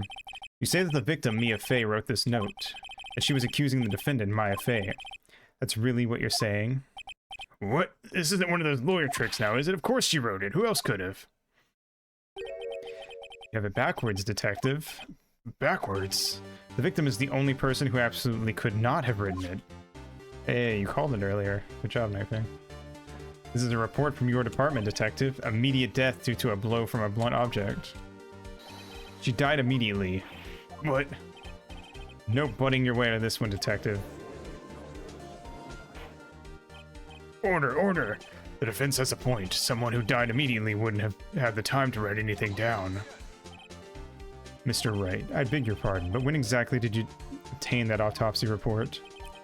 When? Day after the murder. It was the day after the murder. Prosecution's point being... that autopsy report is outdated, Your Honor. What? The second autopsy was performed yesterday at my request. Death was almost immediate due to a blow from a blunt object, but there is a possibility the victim lived for several minutes after the blow. He's good. I received these results this morning. No way!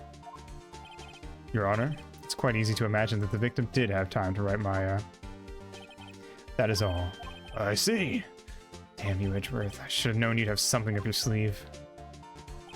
Why, Mr. Wright, you look shocked. Something you want to say?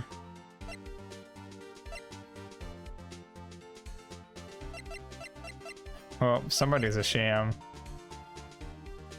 Let's just insult Edgeworth. Mr. Edgeworth, I've heard there's nothing you won't do to get your verdict. What reason could you possibly have had to request a second autopsy report?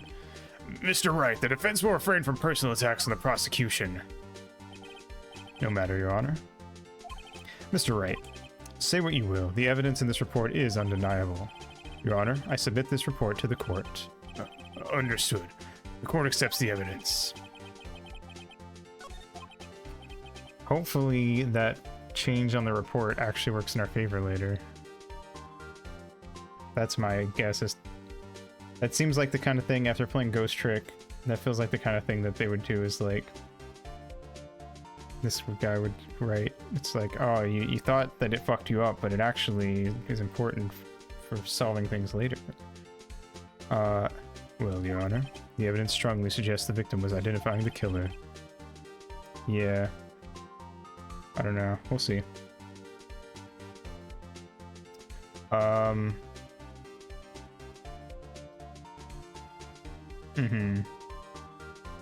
Mayhaps. I suppose that's the obvious conclusion, yes. I do think I remember Edgeworth being like the main guy we go up against in the cases. I could be wrong, but I think in the first game he's like the guy.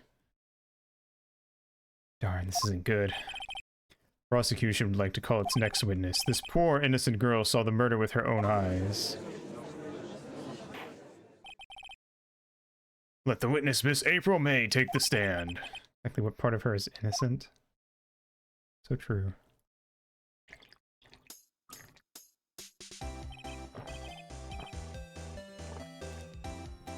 Witness, your name, please. April May, at your service. Wink. She has boob physics. Get this bitch out of my face. Somebody hose this chick down. Not in the sexy way. She needs a cold shower. Order! An introduction should not require any reaction from the crowd. The witness will refrain from wanton winking. Ah, yes, Your Honor. Not good. She's already captured the heart of every man in this courtroom. Tell us. Ma'am, you're gonna need to calm your tits in this courtroom.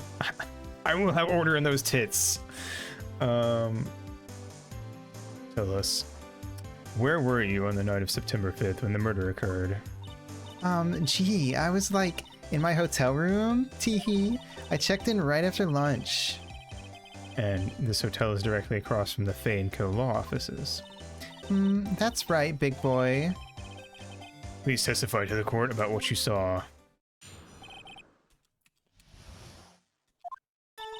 It was like 9 o'clock at night. I looked out the window, you know. You totally have some like Hello Kitty onesie or something for that period. Absolutely.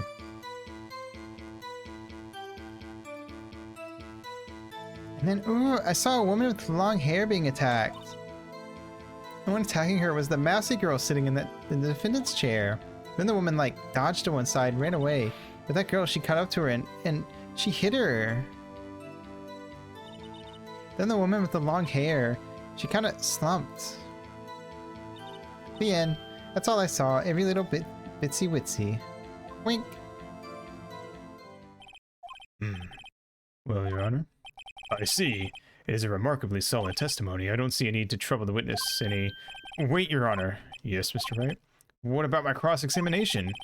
I thought the witness's testimony just now was quite firm. Didn't you? Oh my god, shut the fuck up. Mr. Wright, I understand you were Miss Mia Fay's understudy, were you not? You must know her techniques well. Her cowardly way of finding tiny faults in perfectly good testimonies. Hey, how dare you? Well, Mr. Wright, will you cross-examine the witness? Yeah. I'll gladly proceed with the cross-examination. Only because I have a feeling Edgeworth doesn't want me to. She has to have some weakness. Very well, you may begin your cross-examination. Alright.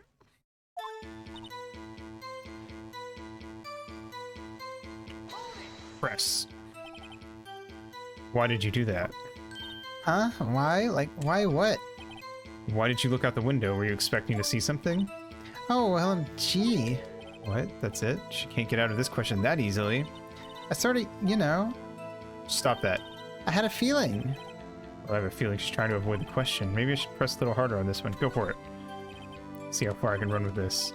Surely you must have had a reason to look out your window at that time of night. Ooh. I saw that. We almost had her for a sec. Shut the fuck up, Edgeworth. Mr. Wright, I will not have you badgering my witness. Badgering? You insist on needling her with these trivial questions. I really don't think it should be allowed. Yeah, stop him! Oh my god. Poor girl. Order! Mr. Wright, you have been warned. Poor girl. What about poor me? Looked out the window. What did you see next?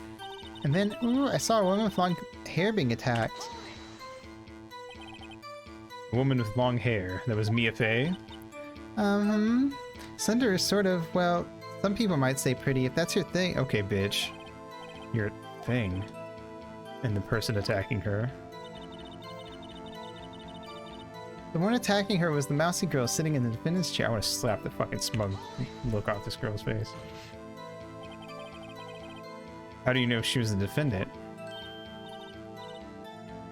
Huh? Well, you know, she had a girlish physique. Women know these things. Look, I just know, okay? There was only one person at the scene of the crime with a short, girlish figure. The testimony is bulletproof, Your Honor. I question the testimony. Hold on a minute. That testimony stinks. What? Miss May, I'm willing to bet that you're lying. Are you telling the truth? Did you really see the defendant? Mr. Wright, what's the meaning of this? Yes, what is the meaning? Somebody tell me because I'm clueless about this, I mean. Okay, if you really had witnessed the client, Maya Fey, you would have noticed her clothes before noticing her physique. Ooh, he's got a point. Didn't testify about her weird outfit. In fact, this outfit would have hid her girlish physique a good bit, I would say. No one wears clothes like this on a daily basis except her. And I'm no expert on fashion, but her hairdo looks far from normal to me. However, the witness's testimony mentions neither of these things. The testimony is bogus. But... Still, we don't know if she was dressed that way the night of the murder. We do, because we were there, and Detective Gumshoe can also testify. She was, Your Honor. I saw her, and so did Detective Gumshoe. Get that bitch! Go, Phoenix, go! What do you say to that, Miss May? What are you trying to say, you mean lawyer? I saw what I saw. I just didn't think all the trifling little details were necessary, darling. Miss May, the court would like to remind you to please omit nothing in your testimony. I'm not normal? Yeah, I mean, he's got a... I kind of thought the same thing. I was like, it's a little mean, but I mean, he's kind of right. That would have stood out. I'm sorry, Your Honor. I'll be a good girl, I promise. Wink. I'm gonna strangle this bitch. Your testimony again, if you would. Damn, I almost had her. What? The fact that she has to redo her testimony means that we're on the right track. I did see everything. Do not colon 3 at me, ma'am. I did. The woman dodged the first attack and ran off to the right. Then the girl in the hippie clothes ran after her. And she hit her with that weapon. I saw it. I did. That clock, the kind of statuary clock, the thinker, I think. Gotcha, bitch. How do you know it's a clock? Well, does the accuracy of my report not startle you, teehee? I see. I only wish you had been so detailed from the beginning. Please begin the cross-examination. I'm going straight for that fucking mention of before.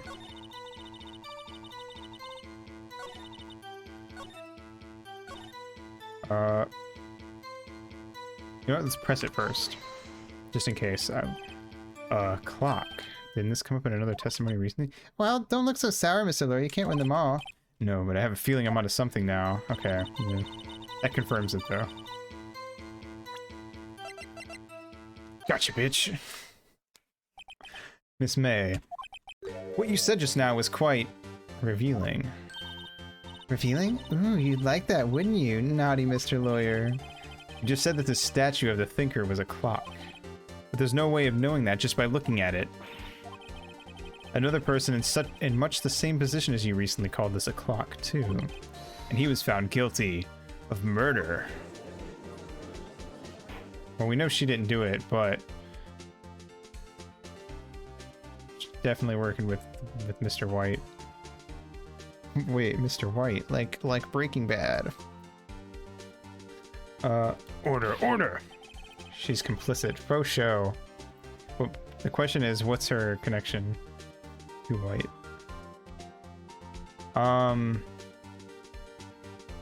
Don't let her call it a clock! Walter! Miss May, can you explain how you know this is a clock? Ooh, The witness saw the murder with her own eyes. That's all that's important here. The defense is trying to confuse the issue with trivial concerns. Yes, of course. You withdraw your question, Mr. Wright. I will not withdraw my question. Fuck you. The questions are all I have, Your Honor. As you may recall, I've caught murderers with those questions before. Only once. Objection sustained. You may continue to question the witness. That's close. Stop me there, the trial will be over. Huh? What? So, what happens now? What happens now is you answer my question. How did you know it was a clock? What? That's... because I heard it? Yes, I heard it say the time. So you've been to the law offices of Fay & Co.? No. Hey, I didn't say that. Why would I go there? I heard it from the hotel room. Hee hee. The law offices of Fay & Co., where the murder took place, is very close to the hotel, but does the clock have batteries? It does not, because Mia took out the clockworks so she could stuff stuff in there. Ooh, gotcha, bitch! You could easily have heard the clock. Well, Mr. Wright, are you satisfied? No, Your Honor. I can't give up now. I'm not satisfied because it couldn't have rung. Your Honor, members of the court, it is inconceivable that the clock in question rang.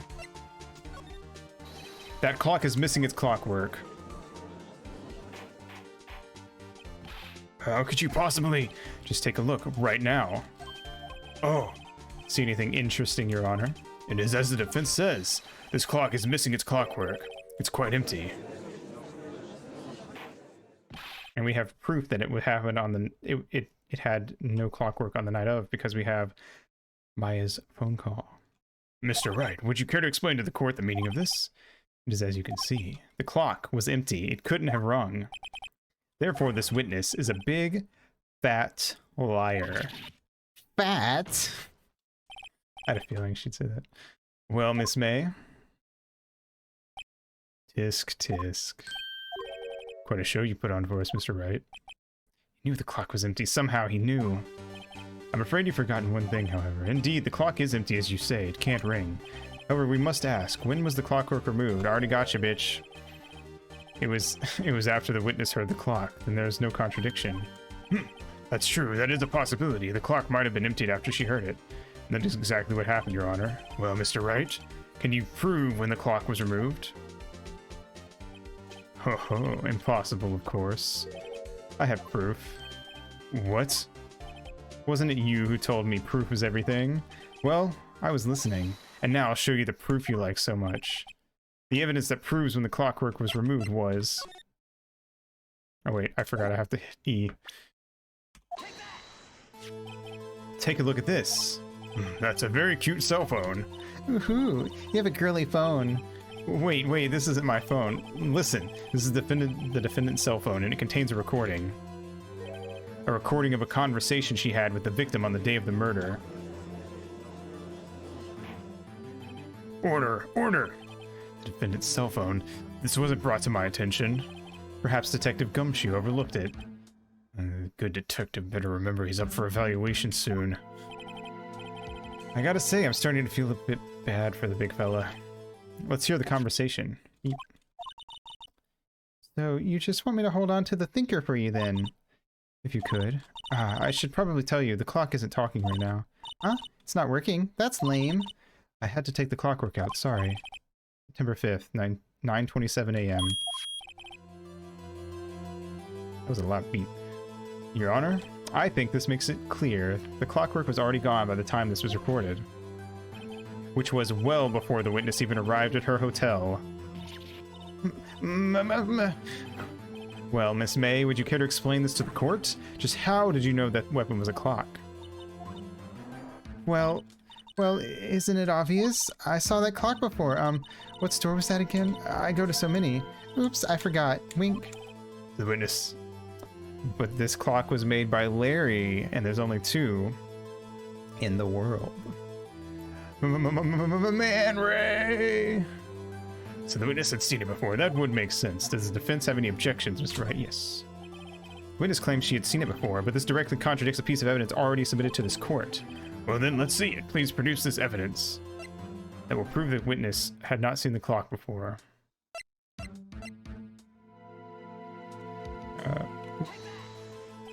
It's simple. This clock was never in any store, ever. What?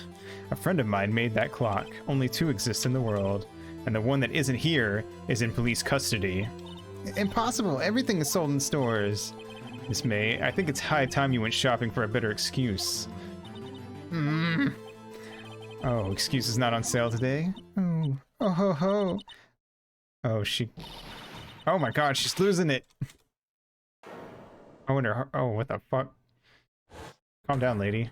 Also, her heart thing turned upside down. That looks like my hairpiece.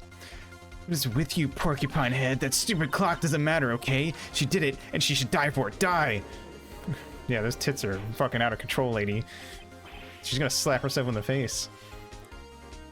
Whoa, let's not get ahead of ourselves. This is the court of law, and the witness will remain calm.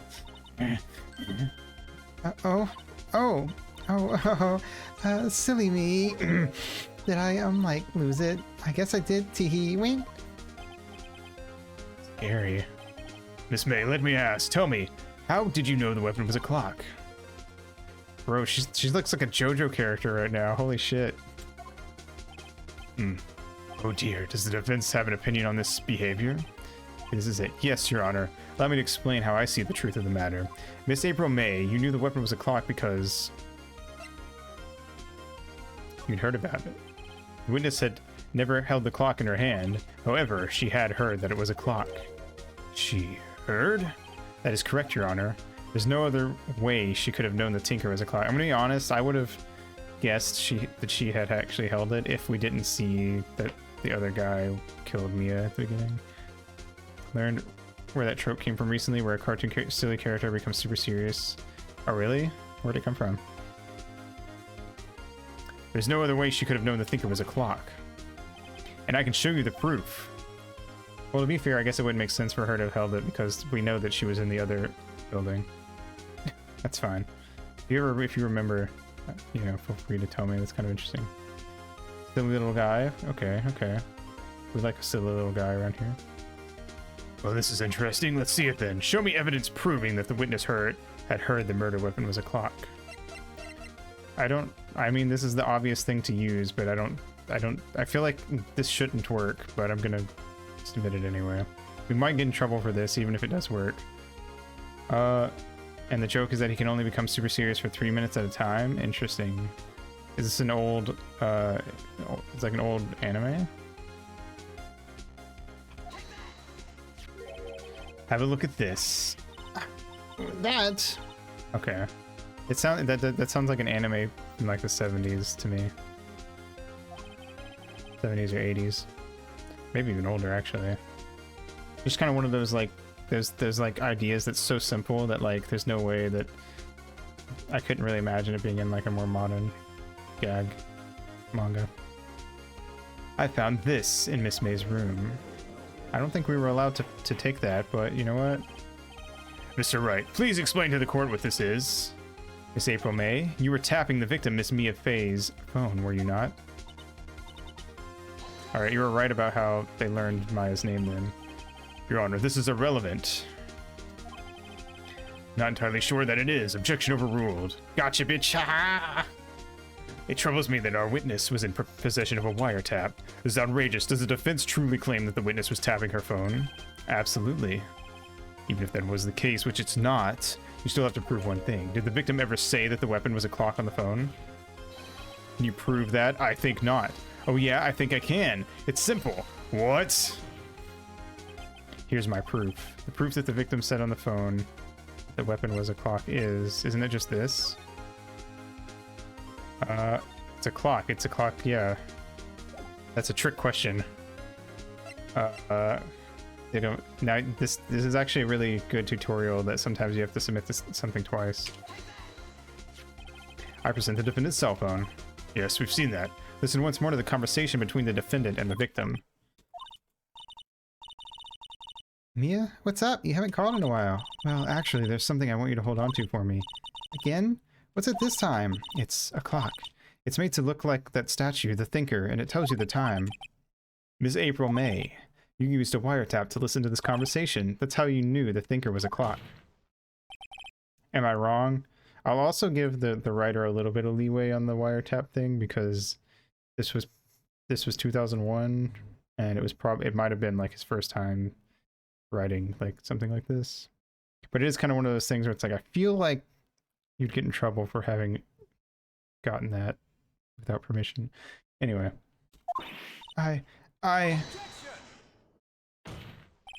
Your Honor, this is ridiculous. Your Honor, look at the witness's face. Does she seem amused to you? The defense demands an answer. Oh my god, she's gone fucking nuts. She's gonna fucking jump over the thing and attack. Right. But it was just slid by for the sake of being the second thing. That's true. Like if you knew, you knew, yeah. Witness, answer the question. Did you tap her phone? Miss May! Shut up, all of you! What gives you the right to talk to me like that? You lawyer! That's not even an insult.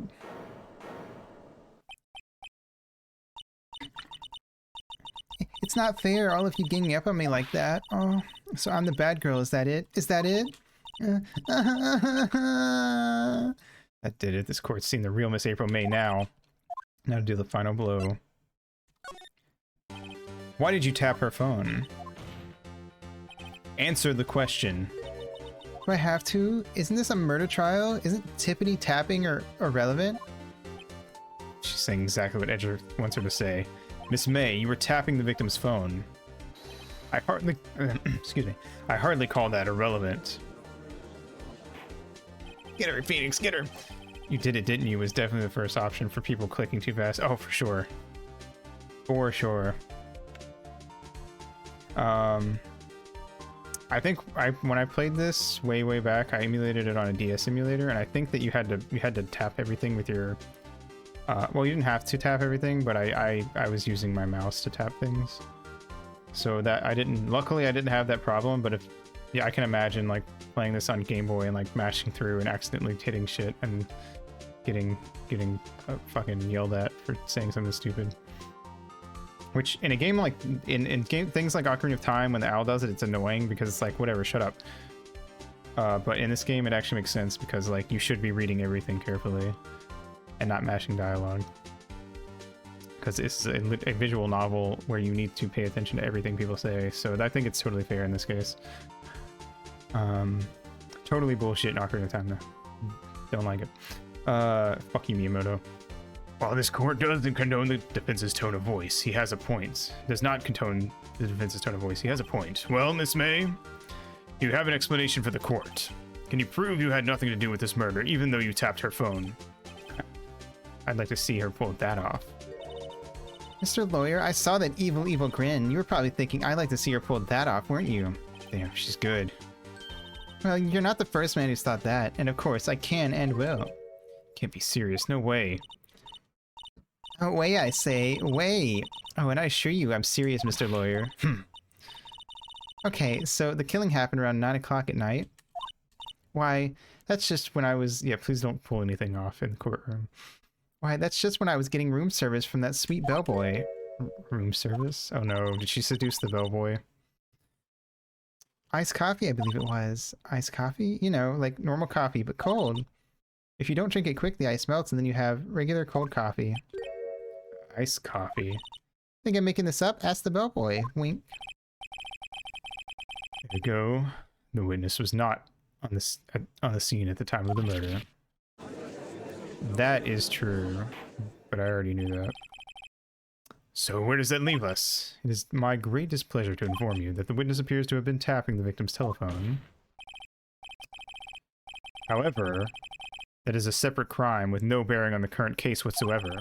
Her testimony stands. She saw the defendant, Maya Fey, commit murder. No, they're gonna just let her walk away. There's no way I can win this unless I tie Miss May to the murder somehow. Well, does the defense have anything to say? Well, come on, think of something. Fuck. I think we need the bellboy. I think we need a new angle. Defense would like to call the hotel bellboy as a witness. There's something suspicious here, and I'm going to get to the bottom of it.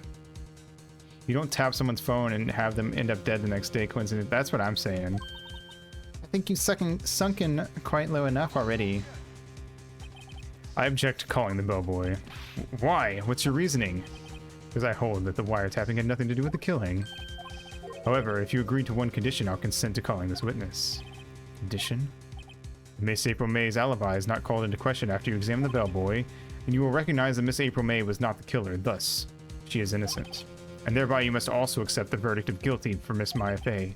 That is my condition. What? Better find something suspicious in that bellboy's testimony, otherwise Maya will be declared guilty on the spot.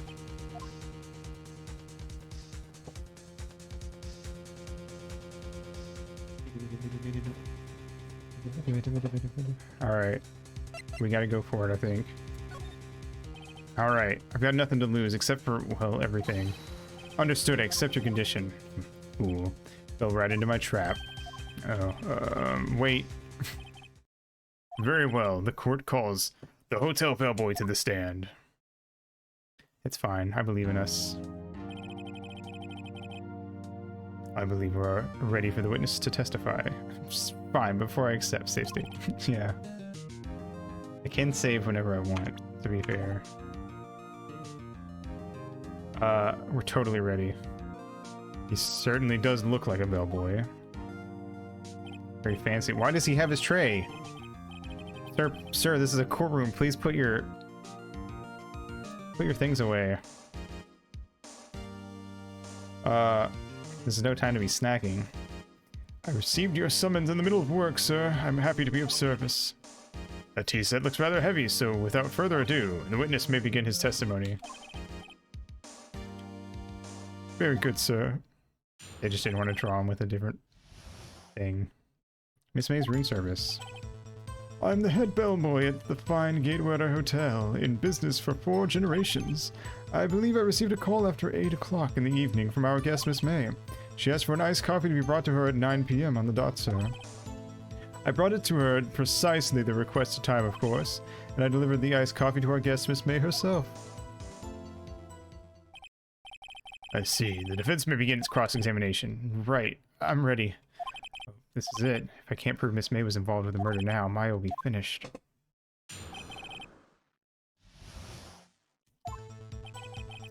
Alright. I don't think we need to press that. But I am pressing this. Are you sure it was Miss May on the phone? Absolutely, sir. How can you be so certain? I checked Miss May in personally, sir. Not only did I see her in all her stunning radiance, but I also heard her voice. And then I saw them, and I... The point being, I remembered her quite well, sir. Yes, and what then? You little perv. 9 on the dot, you say? Yes, I confirmed that detail several times. She was watching a program on the TV and wished to drink after she finished, sir. 9. The time of the murder. I don't think he saw her face, yeah. He brought it to her at precisely the time requested. Precisely 9 o'clock then. Precisely, exactly, and most definitely, sir. 9 p.m. How can you be so sure? Miss May was quite insistent that it be brought then. Oh, bellboy, teehee, I'd like iced coffee at exactly 9. Something like that, sir. Therefore, I knocked on her door at the crack of 9, sir. Why would she be so particular about the time?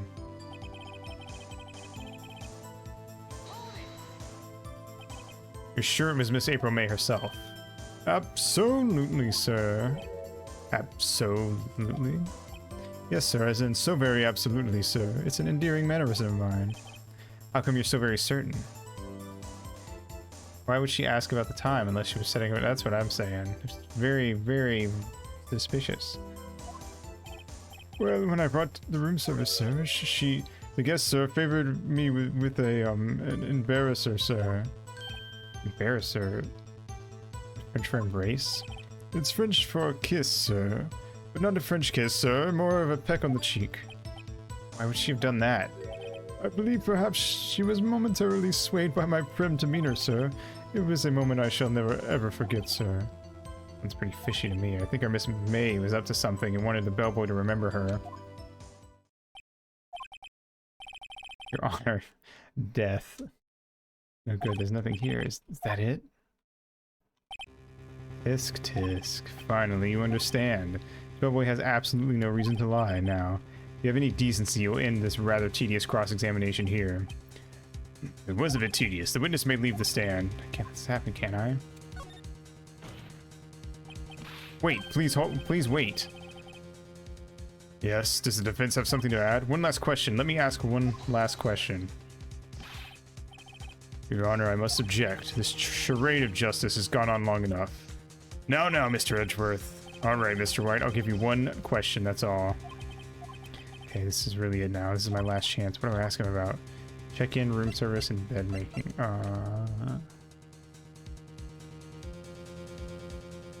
So, she had 2 drinks in her room at one point, which means that someone else was in there with her.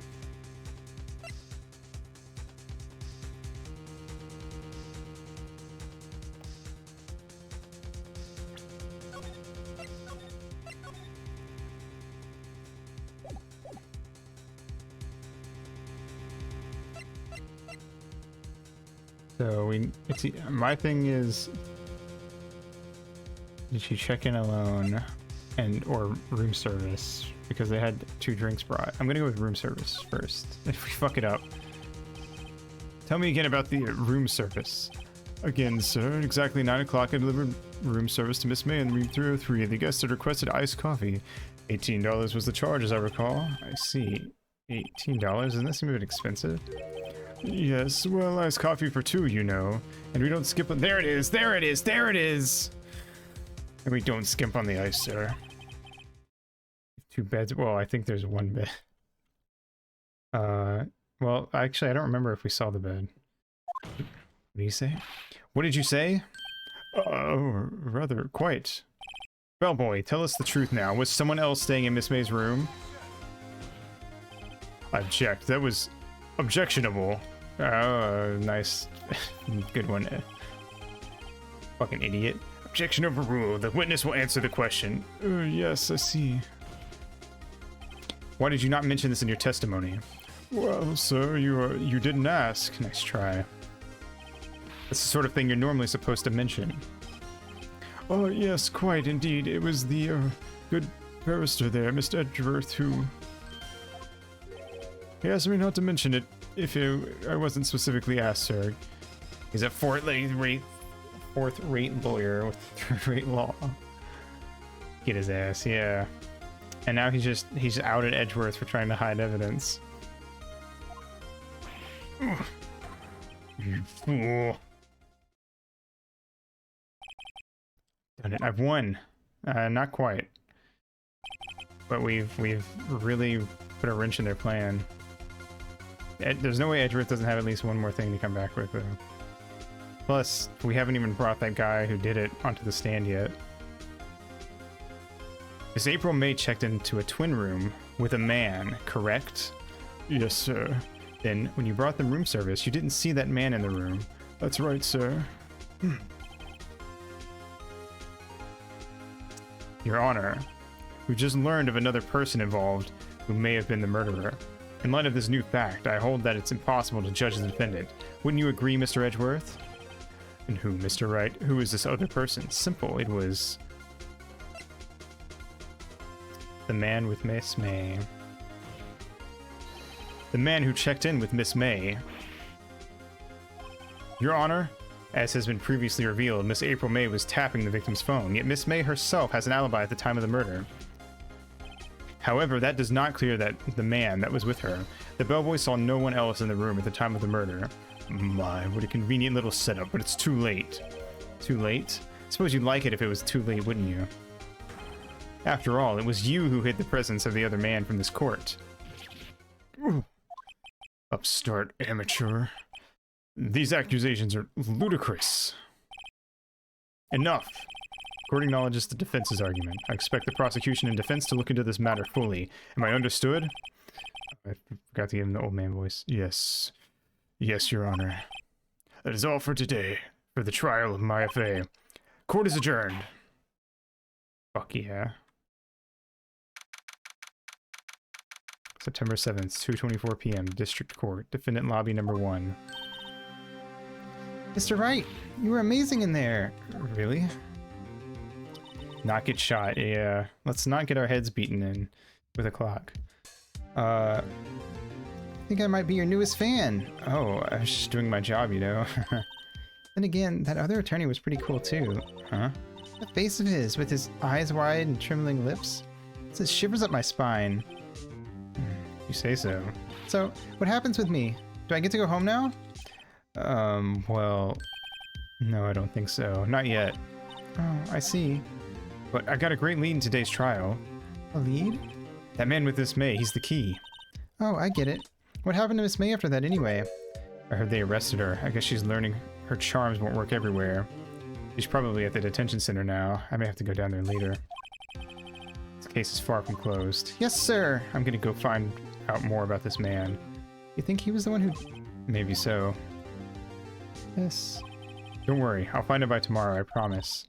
I'm counting on you. I asked for a full record of April May's testimony. That might come in handy during the trial tomorrow, but now that I have it, I'm not so sure. Most of her testimony was all lies. In fact, there's only one part that hasn't been stricken from the record. The victim dodged an attack, then ran to the right, but she was caught and struck.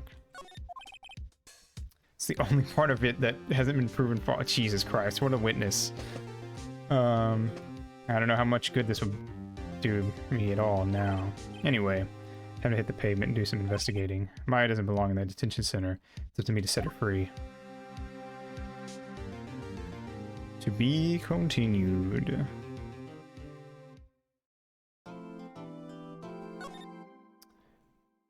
Alright,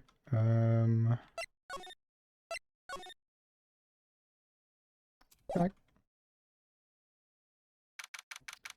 September 7th, 3:11 p.m.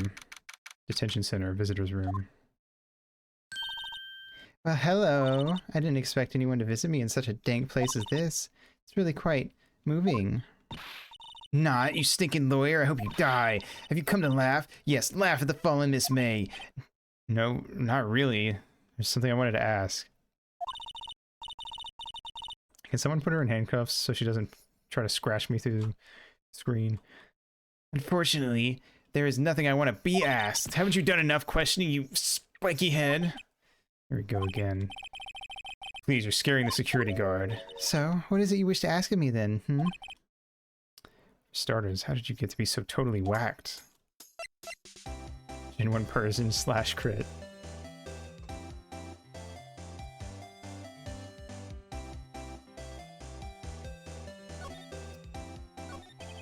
About the man who stayed with you in your hotel room. Can you tell me about him? Where is he? Come on. No way, Jose. Maybe if I had something to get her to talk. Why did you place a wiretap on Mia's phone? Ah, You say it like that, it sounds so cold, so criminal. Tapping people's phones is a crime, Miss May. Oh, and I suppose you learned that in lawyer school, Creep. It was impossible to talk to. Say, why are you so angry? I mean, you don't look like a bad person. Oh, that does it! Bottom-feeding, scum-sucking lawyer! Not if you're government. True. Which she's not. But, you know. Still fucked up. They could just do that. Bottom? I can't tell. Does she have a thing against lawyers or just against me?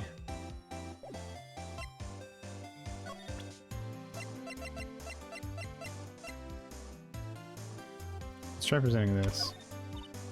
Hey, guess what? Actually, I really hate your guts, so get lost because, well, I'm not cooperating. Thanks, I noticed.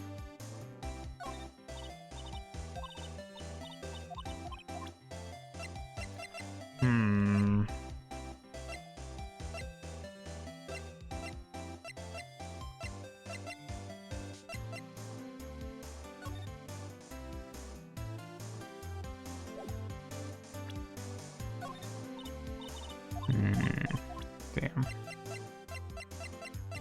Yeah, I think we're gonna have to leave and come back later. Let's check out her room.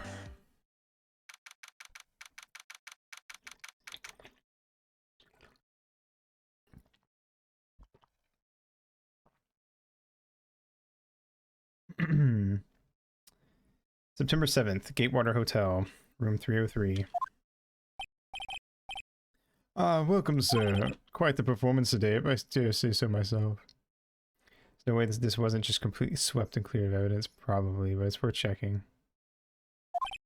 Oh, thanks.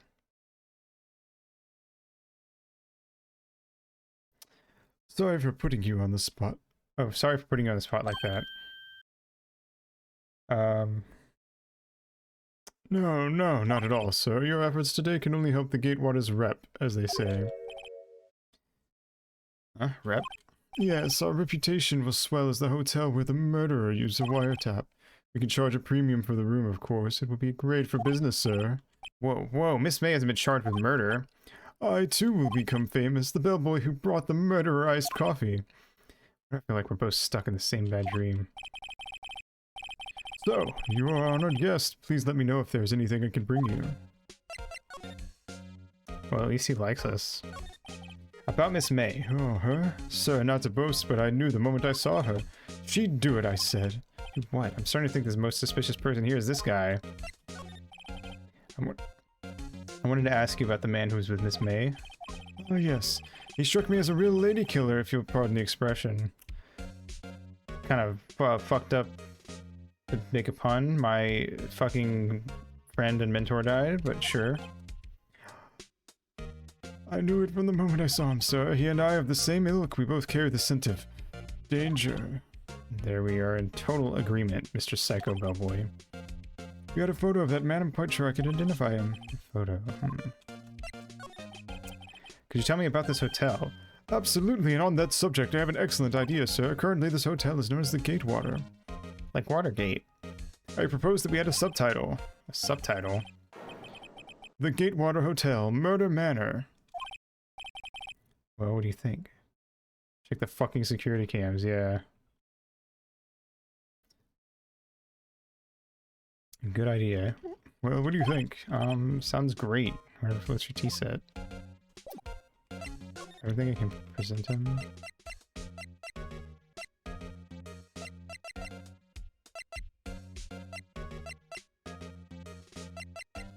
I don't really feel like any of this would do anything. I'll try presenting this.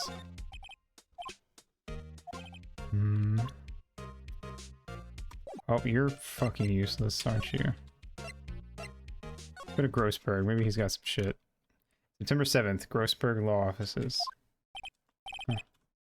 Wait, where's the painting? What the fuck? Didn't he just say he'd never part with it? Well, that's really fucking suspicious, but okay. Looks like Grossberg is out today. Again, maybe he's avoiding me for some reason? Wait a second. Wasn't there a giant painting hanging on that wall? Yeah, it was a painting of... Fisherman. wasn't it? It wasn't a very memorable painting anyhow. Wait a gosh dang second! What's this? Old photos. There are 2 lying here. Something's been written in pencil on the backs. DL6 incident, Exhibit A. DL6 incident, Exhibit B. Take a look at these. DL6 incident, Exhibit A. Ooh, I think that's Maya and Mia's mom. Sure, I've seen this person before. Perhaps I'll borrow this photo. Sure, no one will miss just one little photo. It might be a valuable clue. I'll take it. Yeah, I think it's from the case. Where... Oh, fuck. And I think that dude is the dude we saw kill Mia. On the back, the words DL6 Incident Exhibit A are written in pencil. Photo lies on the desk. What a fucking tool. Here, I switch the one I took. Yeah, let's swap the photos because I need to go show this to the bellboy.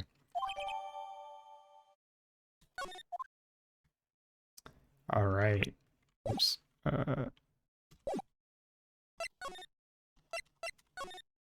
Here you go.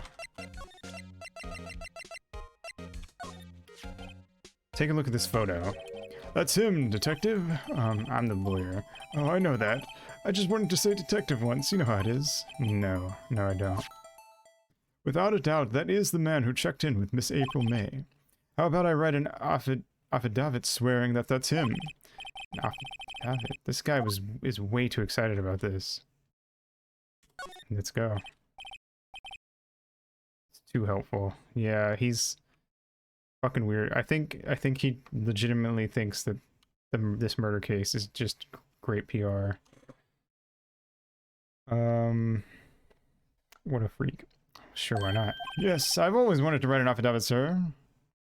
Oh, for sure. From henceforth, I will be known as the bellboy who swore the affidavit. Just hurry up and write it. Actually, how do you pronounce that? Because I've never heard that. I don't know if I've ever heard that word spoken. Affidavit. Affidavit. Close enough. Affidavit. No way he doesn't make it out like we force him to do this. It depends on if he's going to be called up or not, because Edgeworth could use this guy against us potentially. He's way too willing to go along with whatever either of us asks him to do, and that could be bad potentially. Bellboy's affidavit describes the man who stayed with Miss May at the hotel on the night of the murder. Not even Miss May can play dumb to this.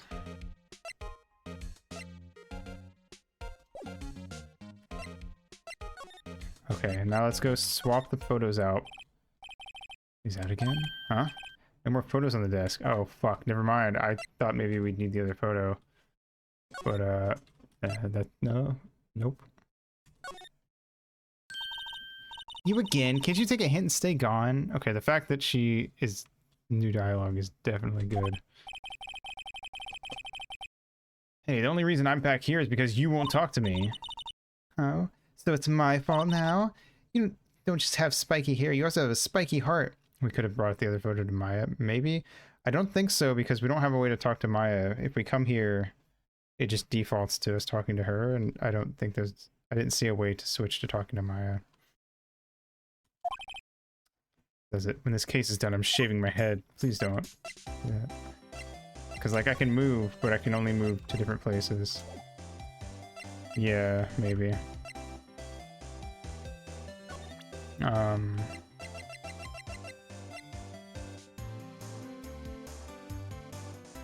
Sure, the affidavit. If you have a look at this, what's that? The bellboy's affidavit. It tells us everything he saw, such as the man who you checked in with, who was most definitely this guy. Now I'm getting somewhere. Quicker. Is it all or nothing? Time to do a little bluff. No use playing dumb, if indeed that's an act. Damn, Phoenix. If you don't talk, I'm taking this info to the press. What? Even though she should have been witness to murder, your little friend was missing. I'm sure the press would have a field day with this reputation. Fine, I'll talk. You win, lawyer. Man, that felt good. It's great to be alive. Why are you pumping your fists in the air? Now, tell me about the man you were with. That man, he's my boss. Red, White. He Red, White, and he runs Blue Corp. Nice. The president of the information gathering conglomerate, Blue Corp. Red, White? Information gathering? Well, I suppose you could call it a detective agency. So this is the man that was with you the night of the murder. Mia's last thoughts were red, white, blue. In fact, but obviously we can't use that as evidence. But yeah, that's definitely the guy we saw. So, and that's definitely who she was talking about. So, I mean, we know for sure that that's him. Not that I would have thought Maya did it anyway. I'm scared to talk. I don't want to end up like her. It's okay, I'll just ask Mr. White myself. Can you tell me where Blue Corp is located? I mean, that's all I needed to hear. She literally just admitted that if she talks, that she's gonna get killed.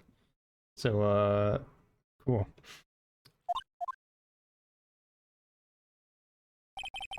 Mr. Red White, at last, finally, a lead on this guy. April May couldn't have done it, that leaves him. Time to take action. Bellboy's affidavit discarded. Really? I thought that would have been useful in the case, but I mean, if the game says it's discarded, then it's obviously not going to be. I mean, I appreciated getting rid of an item that's not useful anymore. Oh, that's it. The Blue Corp.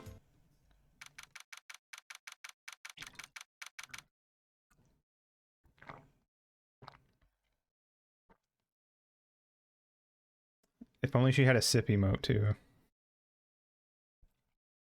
Or she had a sip face.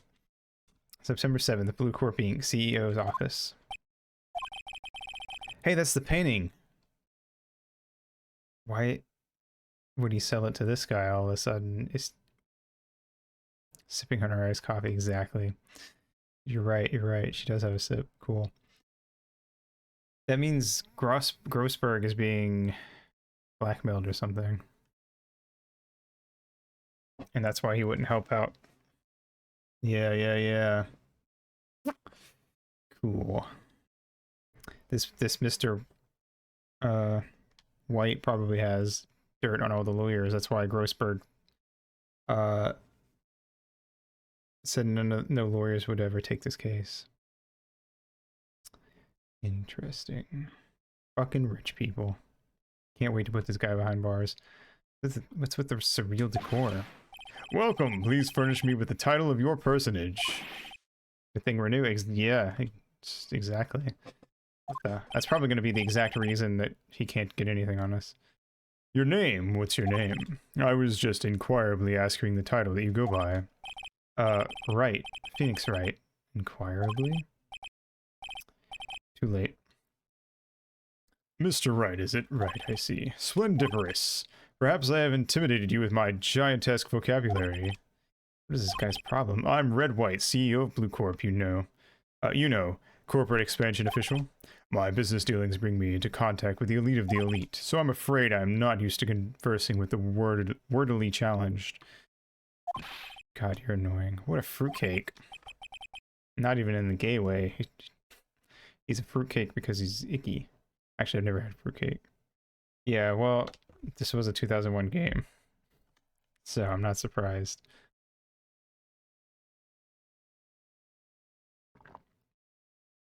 Also, I don't really see how him using weird words could be gay. So, that doesn't really make sense. Oh my god. Why do you just have a blue rupee on, sir? Let me guess. You're an attorney fresh out of law school, are you not? It's the only explanation for why you would come to meet me like this. What does he mean by that? Oh, he's got dirt on any non-fresh attorneys.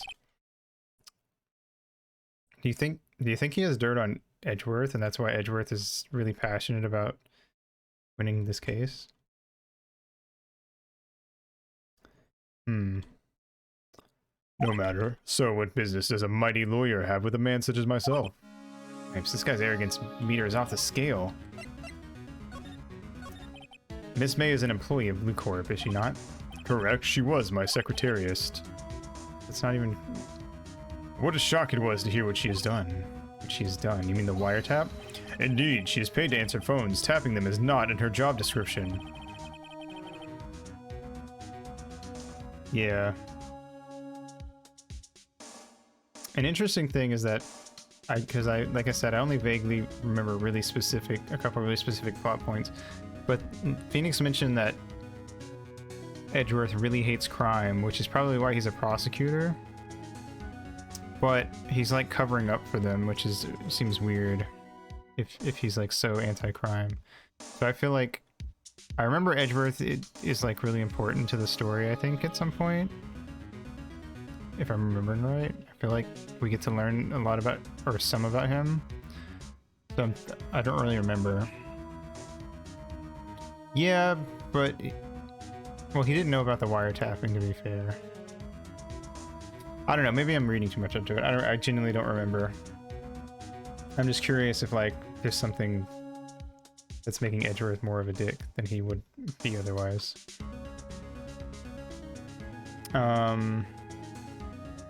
She does gather information for us as part of her duties, but I assure you, we do not condone illegal methods. It is inevitable that she would do this. I think he's trying to turn Miss May into a scapegoat. On the night of the murder, were you in April May's hotel room? Who could say? I seldom pay attention to mundane details such as time and place. My motto is, don't worry, be happy. Still, Mr. White. The hotel bellboy has stated on the record that he does remember you very clearly. No matter, the bellboy can say what he pleases. I still won't talk to you. If you want to speak, put me on the witness stand, although I doubt you'd be capable of doing that. This is a good question, actually. Why didn't the prosecution call him as a witness? He should have seen the same thing as April May. Oh ho ho, the police, the courts? To me, they are mere toys, playthings for my amusement. We're gonna have to make use of what few cops and the like we can actually get our hands on that aren't being strung around by this guy. They did. They actively kept that out.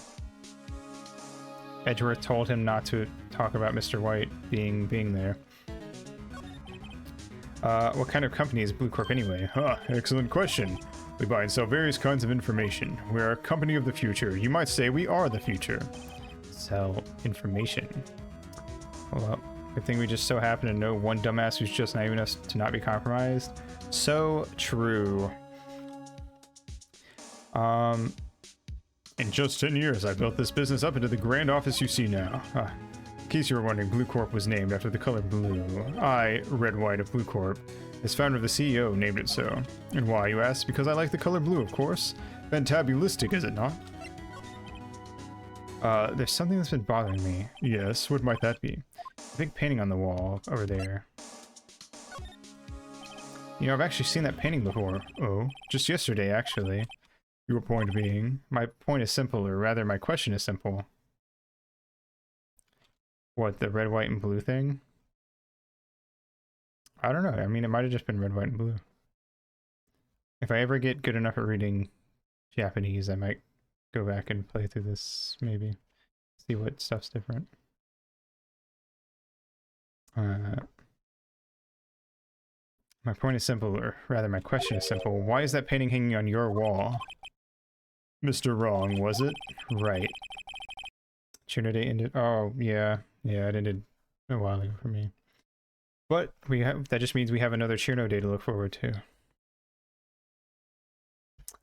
It appears you do not fully grasp your position here. I ask again, who are you? A lawyer?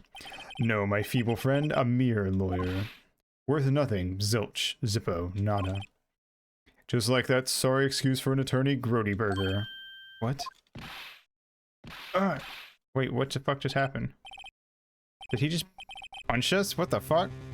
He punched me. Well, Mr. Lawyer, what will you do, eh? Charge me with assault? Charge away, I welcome it, for it is you who will be found guilty. What? Heed my exposition. The police, the courts, they all do my bidding. So you say. But I wonder, is that kind of control really possible? I don't expect you to understand. It is a world beyond your compensation. I mean, comprehension. You came here from Grody Burgers, I presume? Mr. Grossberg's, yes. This is the first game out of like a bajillion, so we're fine. We haven't even gotten to the Professor Layton crossover.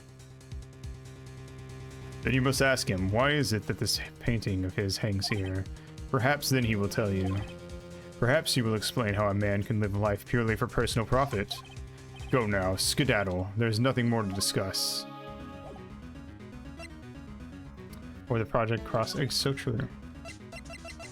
Yeah, I don't think I have anything I can throw at him right now.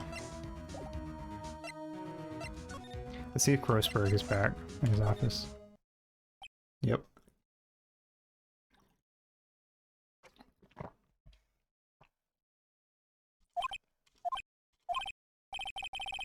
Huh? I don't think he's noticed me standing here. Maybe I should clear my throat. Jumping Jehoshaphat! Oh, you. What's wrong? You look so pensive, like an old man at the end of his days. I'm not senile yet. I was just thinking about this whole mess.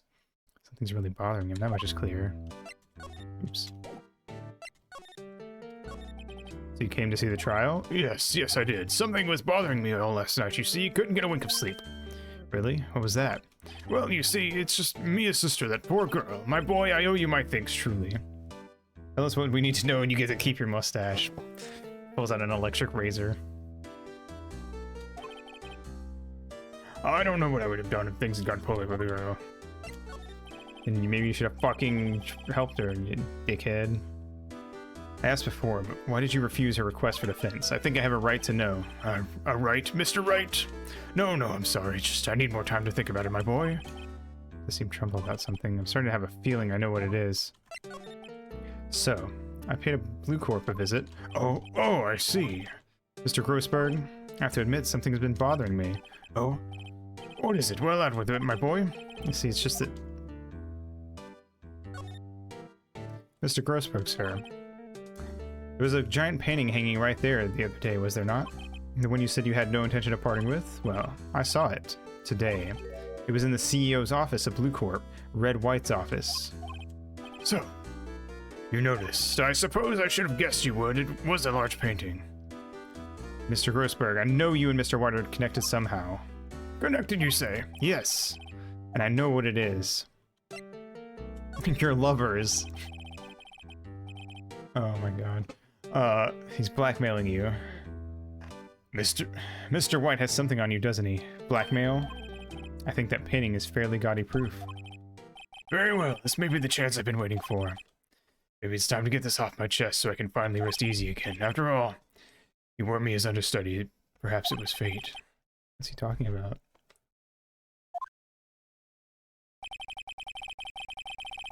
Fox die! Red White is a man who makes his living through intimidation.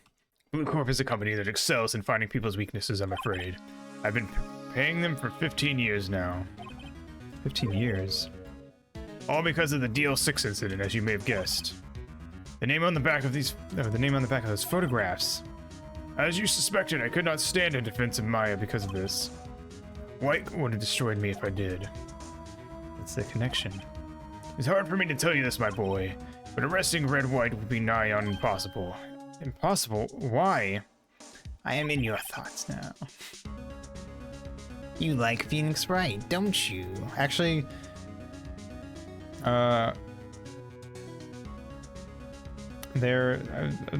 curious, did we talk about this, or was it somewhere else that I heard it? Anyway, the remakes, I wonder what they're gonna do for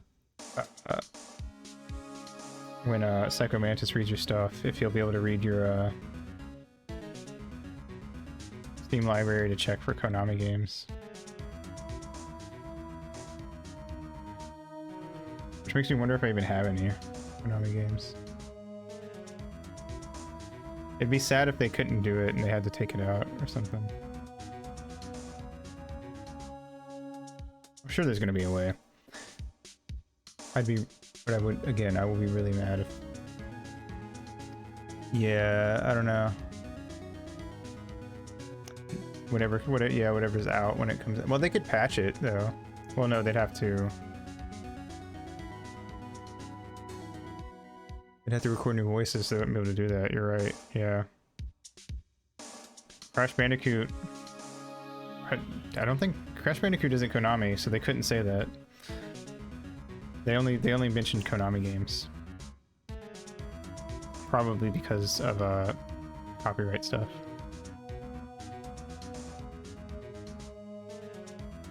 I know they said Castlevania. That's the only one I remember off the top of my head, actually. Yeah. I don't know. Anyway. Okay, well, they did do other games when they did the Nintendo Twin Snakes thing, but that was kind of different because it was coming out exclusively on the GameCube, so they probably had permission. I don't know. Maybe they might like, I don't know. It would have to be something they already have voice recordings for, probably, though. I doubt they're doing... They're not even doing new voice recordings for the Metal Gear 3 remaster remake thing, so there's no way that they're doing new. Yeah. They also mentioned Zelda, if you have Wind Waker or Twilight Princess. Well, maybe... I think they just check for Zelda in general. Probably doesn't check for Twilight Princess, actually, because Twilight Princess wasn't out yet. But, you know. Checks for any of the Zelda games that were out at the time, at least. Anyway. He has information on everyone. It gives him an iron grip. He owns judges, attorneys, prosecutors, police, and politicians. What? They're bound and unable to do harm to themselves, and therefore to him. Don't look at me like that. What you see is nothing more than the weight of many years. Grabs him by the balls. Why were you being blackmailed over this, Mr. Grossberg? The DL6 incident was top secret at the time. Figuratively and... I mean, after he punched us, I wouldn't be surprised. It made sense the police didn't want people to know they were using a medium. They couldn't let people know. But one person found out. I told him. You told White? He offered me riches. It is an embarrassment to me now. As I talked, the police were mocked far and wide. So you're the reason that Maya's fucking mom became the laughingstock, you dick.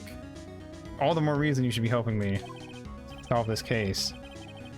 In secret, they began looking for the one who sold them out. Of course, White heard about it and he came to me. Only this time, the offer was blackmail.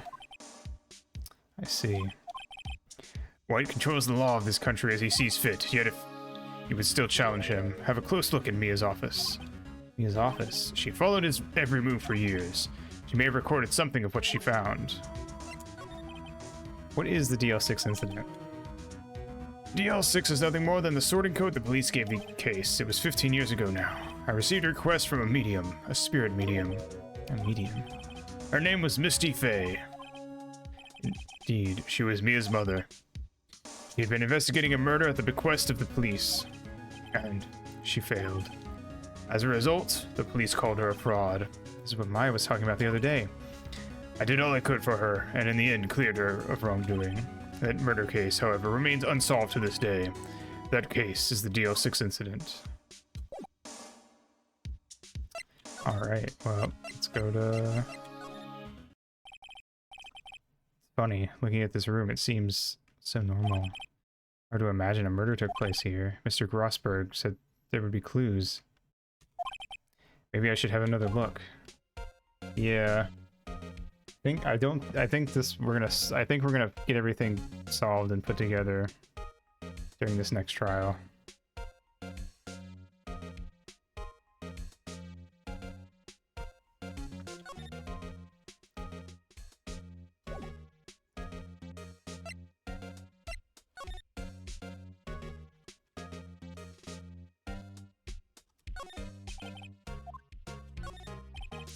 His desk perfectly clean as always. The only thing that's missing is Mia. Mia's favorite potted plant. I guess I'll have to water it now.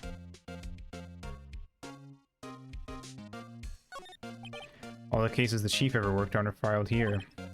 Alphabetical order. Let's take a look. Which file should I look at? Would it be under White?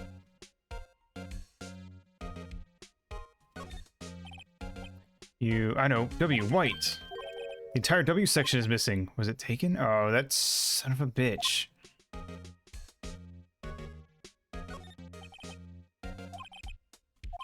Let's check D. There's a record in this file that catches my eye. A, B, F. Misty Fey. That's me and Maya's mother. Should I take a look? Yes. Tricky bastard. Tarnished the Fey name, leaving only these words, my mother vanished.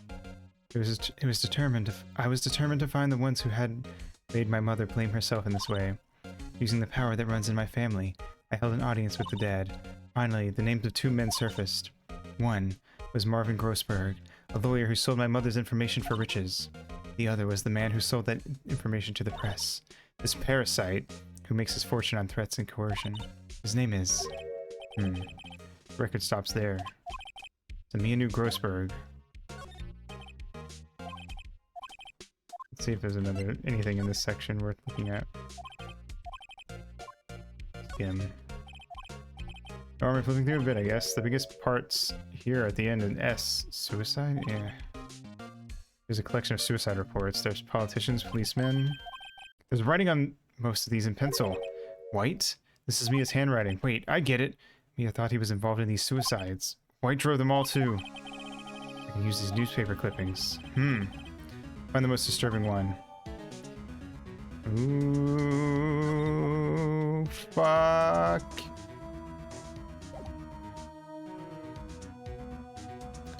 Now what do we do?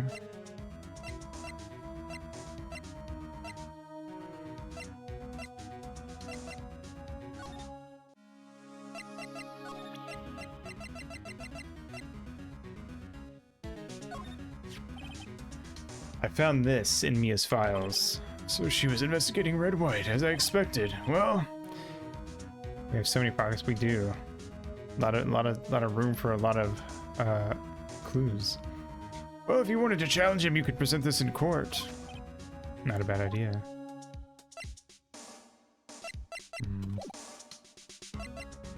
What are the odds this guy tips them off again? He better fucking not. We see Mia now? Apparently Miss May is in questioning. Maya, sorry. I doubt they'll let me talk to her today. Damn. It's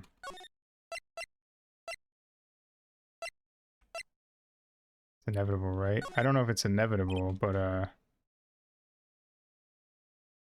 he's definitely gonna use whatever he can to get us. Yeah. Yeah, for sure. Bellboy seems to be out. Huh? The sound of water coming from the shower. Who's showering? And singing. Someone seems to enjoy washing the showers.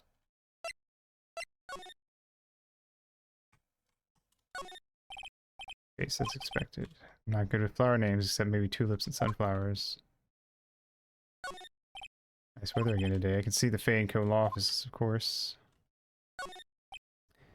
Still stuck in the drawer. I better not touch it. No telling what the bellboy would do to me.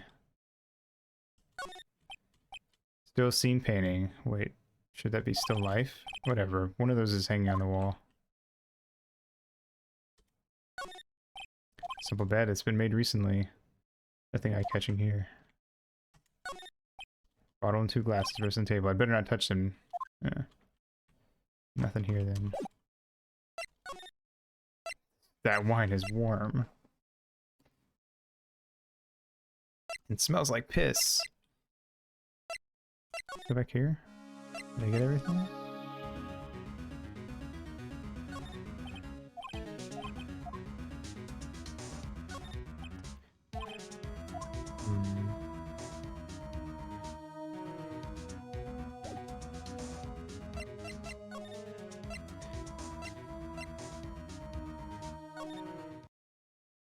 well, aren't you persistent? Sorry, but there's something I have to ask you. Mr. Lawyer, I really hate having to repeat myself, but it seems the message has not yet penetrated your thick skull. Stop bothering me. If you try my patience further, I fear a nasty accident may occur. Do I make myself clear?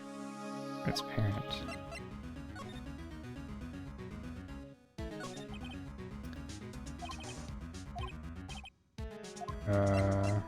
Night of the murder. Nope. Blackmail. True. Okay, sorry, I just skipped through that. He just kind of kept saying, don't do that, basically.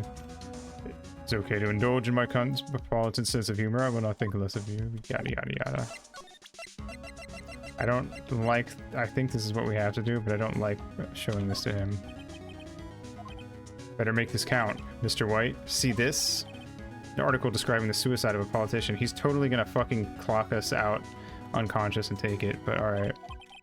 He was embezzling secret government funds. Then, one day, word leaked to the press. The very next day, he took his own life. And this concerns me how? I found this article in Mia's office. Miss Mia. She had a file filled with articles like this. Every one of them was labeled with a single word. White. Mr. White, I know what you did to this politician. You were blackmailing him. Blackmail. Not just him either. You were threatening and coercing hundreds of others. You were involved in all of the suicide cases that Mia investigated. This company is built on blackmail. I'm right, aren't I? What a bizarre accusation, Mr. Wrong. What is it that you should be doing now? Investigating me? No, I think not. You should be searching for the one who killed Miss Mia. Secretary's office, hello. Mr. Wrong will be leaving now. Yes, sir. I'll send someone right away. Wait a second, Mr. Wright. You're wrong, Mr. White. Excuse me. What I should be doing now is going after you. Take care of that nasty black... Yeah. Just what are you insinuating? Mia was onto you. She was keeping tabs. For this reason, you had April May tapping her phone. Then, Mia was murdered, and all the documents about you mysteriously disappeared. So, the culprit would be... Even a child could work it out, Mr. White. You did it. Secretary's office. We won't be needing that escort from Mr. Wrong. Instead, please connect me to the public prosecutor's office. Of course, sir. One moment, please. White, is that you? What are you doing calling me at a time like this? Hello, Chief Prosecutor. I've changed my mind. I want to testify tomorrow. What's this about? The Mia Fey case. I witnessed the murder, you see. And thus, as a very important witness, I would like to testify. What? Why now? I thought you said you didn't want to go to court. Quietude. I told you I changed my mind, didn't I? Oh, one other thing. Send the police over here right away. The man is standing right in front of me. He looks dazed, but could be violent. What? What man? Are you even listening? The executioner, the hatchet man, the liquidator, the killer man. What? Mr. White, this isn't another one of those... Chief Prosecutor, I do not believe you are in a position to freely offer your opinions to me, correct? I'm telling you to send the police, now. Did I not tell you, Mr. Wrong? You are a mere lawyer, as was Miss Mia. How dare you? I'll point the finger at you, and you will be tried as Miss Mia's killer. Case is as good as settled. No lawyer of any worth will defend you. I have friends in the local lawyers association, you see. You'll be given a lawyer of so stupendously inept that they make even you look competent. I feel faint. Uh-oh. Detective Gumshoe reporting, sir. Butts, Harry Butts. Right, actually, Phoenix Wright, and my friend's name is Larry. Oh, right. Sorry, pal. Butts was that murderer, right? Detective Gumshoe, I present to you the man who killed Miss Mia Fey. What? Take this despicable human being into custody. Farewell, Mr. Wrong.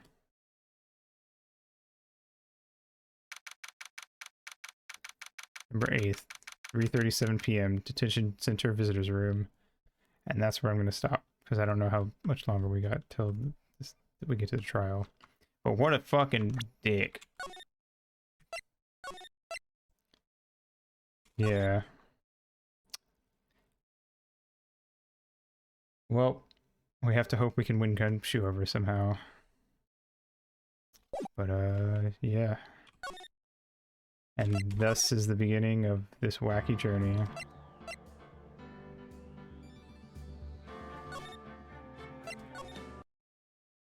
Alright. So we're gonna play more tomorrow. We're gonna beat this case and start the next one. I don't think we'll beat the next case. You son of a bitch, yeah.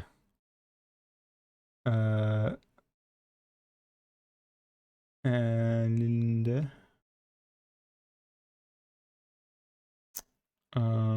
same. Oh, more of this tomorrow. We'll beat this case. We won't beat the next case because I think most of the cases typically take a few hours each, and I think they get longer as time goes on actually, but I don't really remember for sure.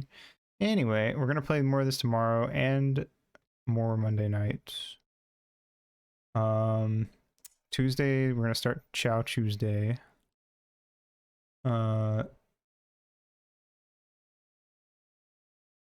Wednesday gonna be collabing with V. We're gonna be playing Dokimon Kingdom Connect for a couple hours, and we're gonna yell at each other.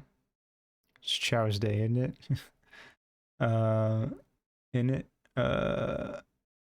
Thursday we're gonna be doing in the next Homestuck 101 stream with Dawn. Covering or covering Act 3 and the intermission. And then the rest of the week will be Phoenix Wright. Again, don't know if we'll beat it next week or not. Hold on.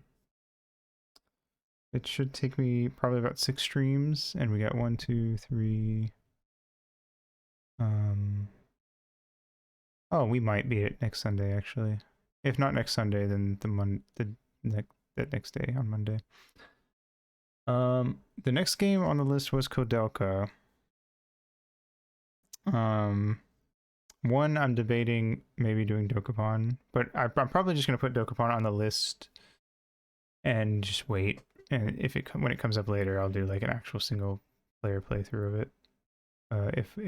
If I decide that I want to do that at some point, we'll see. The Dokapon list, the list that is just Dokapon. But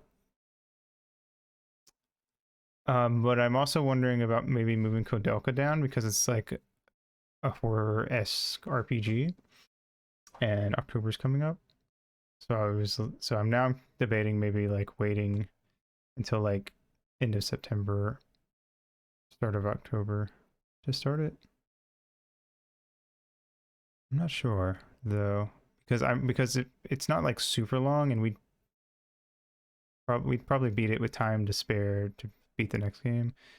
But I feel like, you know, since October's coming up, I'll probably do that. Yeah. We'll play, what was it? It was Radiant Historia, I think was the next game. And then after that was Link's Awakening DX, so we might, depending on how long Radiant Historia takes me, we might do both of those. I also like made a separate list that was like, here's every series that like is like spooky-ish. I don't really have any horror games on the list, but like Castlevania and stuff like that. So what I'm probably gonna do is like play one game from each after Kodelka, and like in some sort of randomized order until end of the month. Does it include the color dungeon? DX? Yes, DX has the color dungeon. Yeah. And then the last day on Halloween, I'm going to be doing a collab with some of the Just Friends people, where we're going to talk about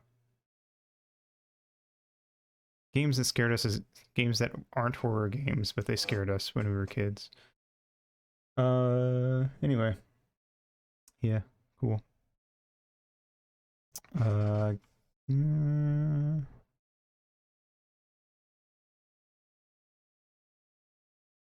me mute.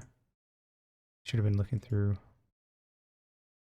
people while I was talking.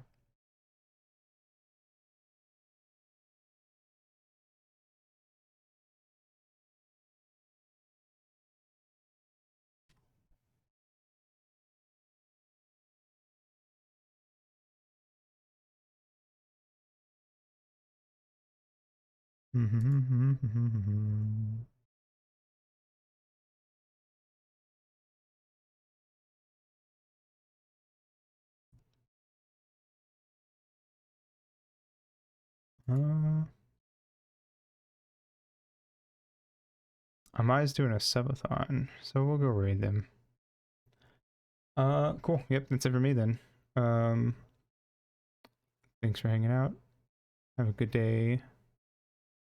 Good night, whatever it is for you, and I'll see you next stream. Mwah.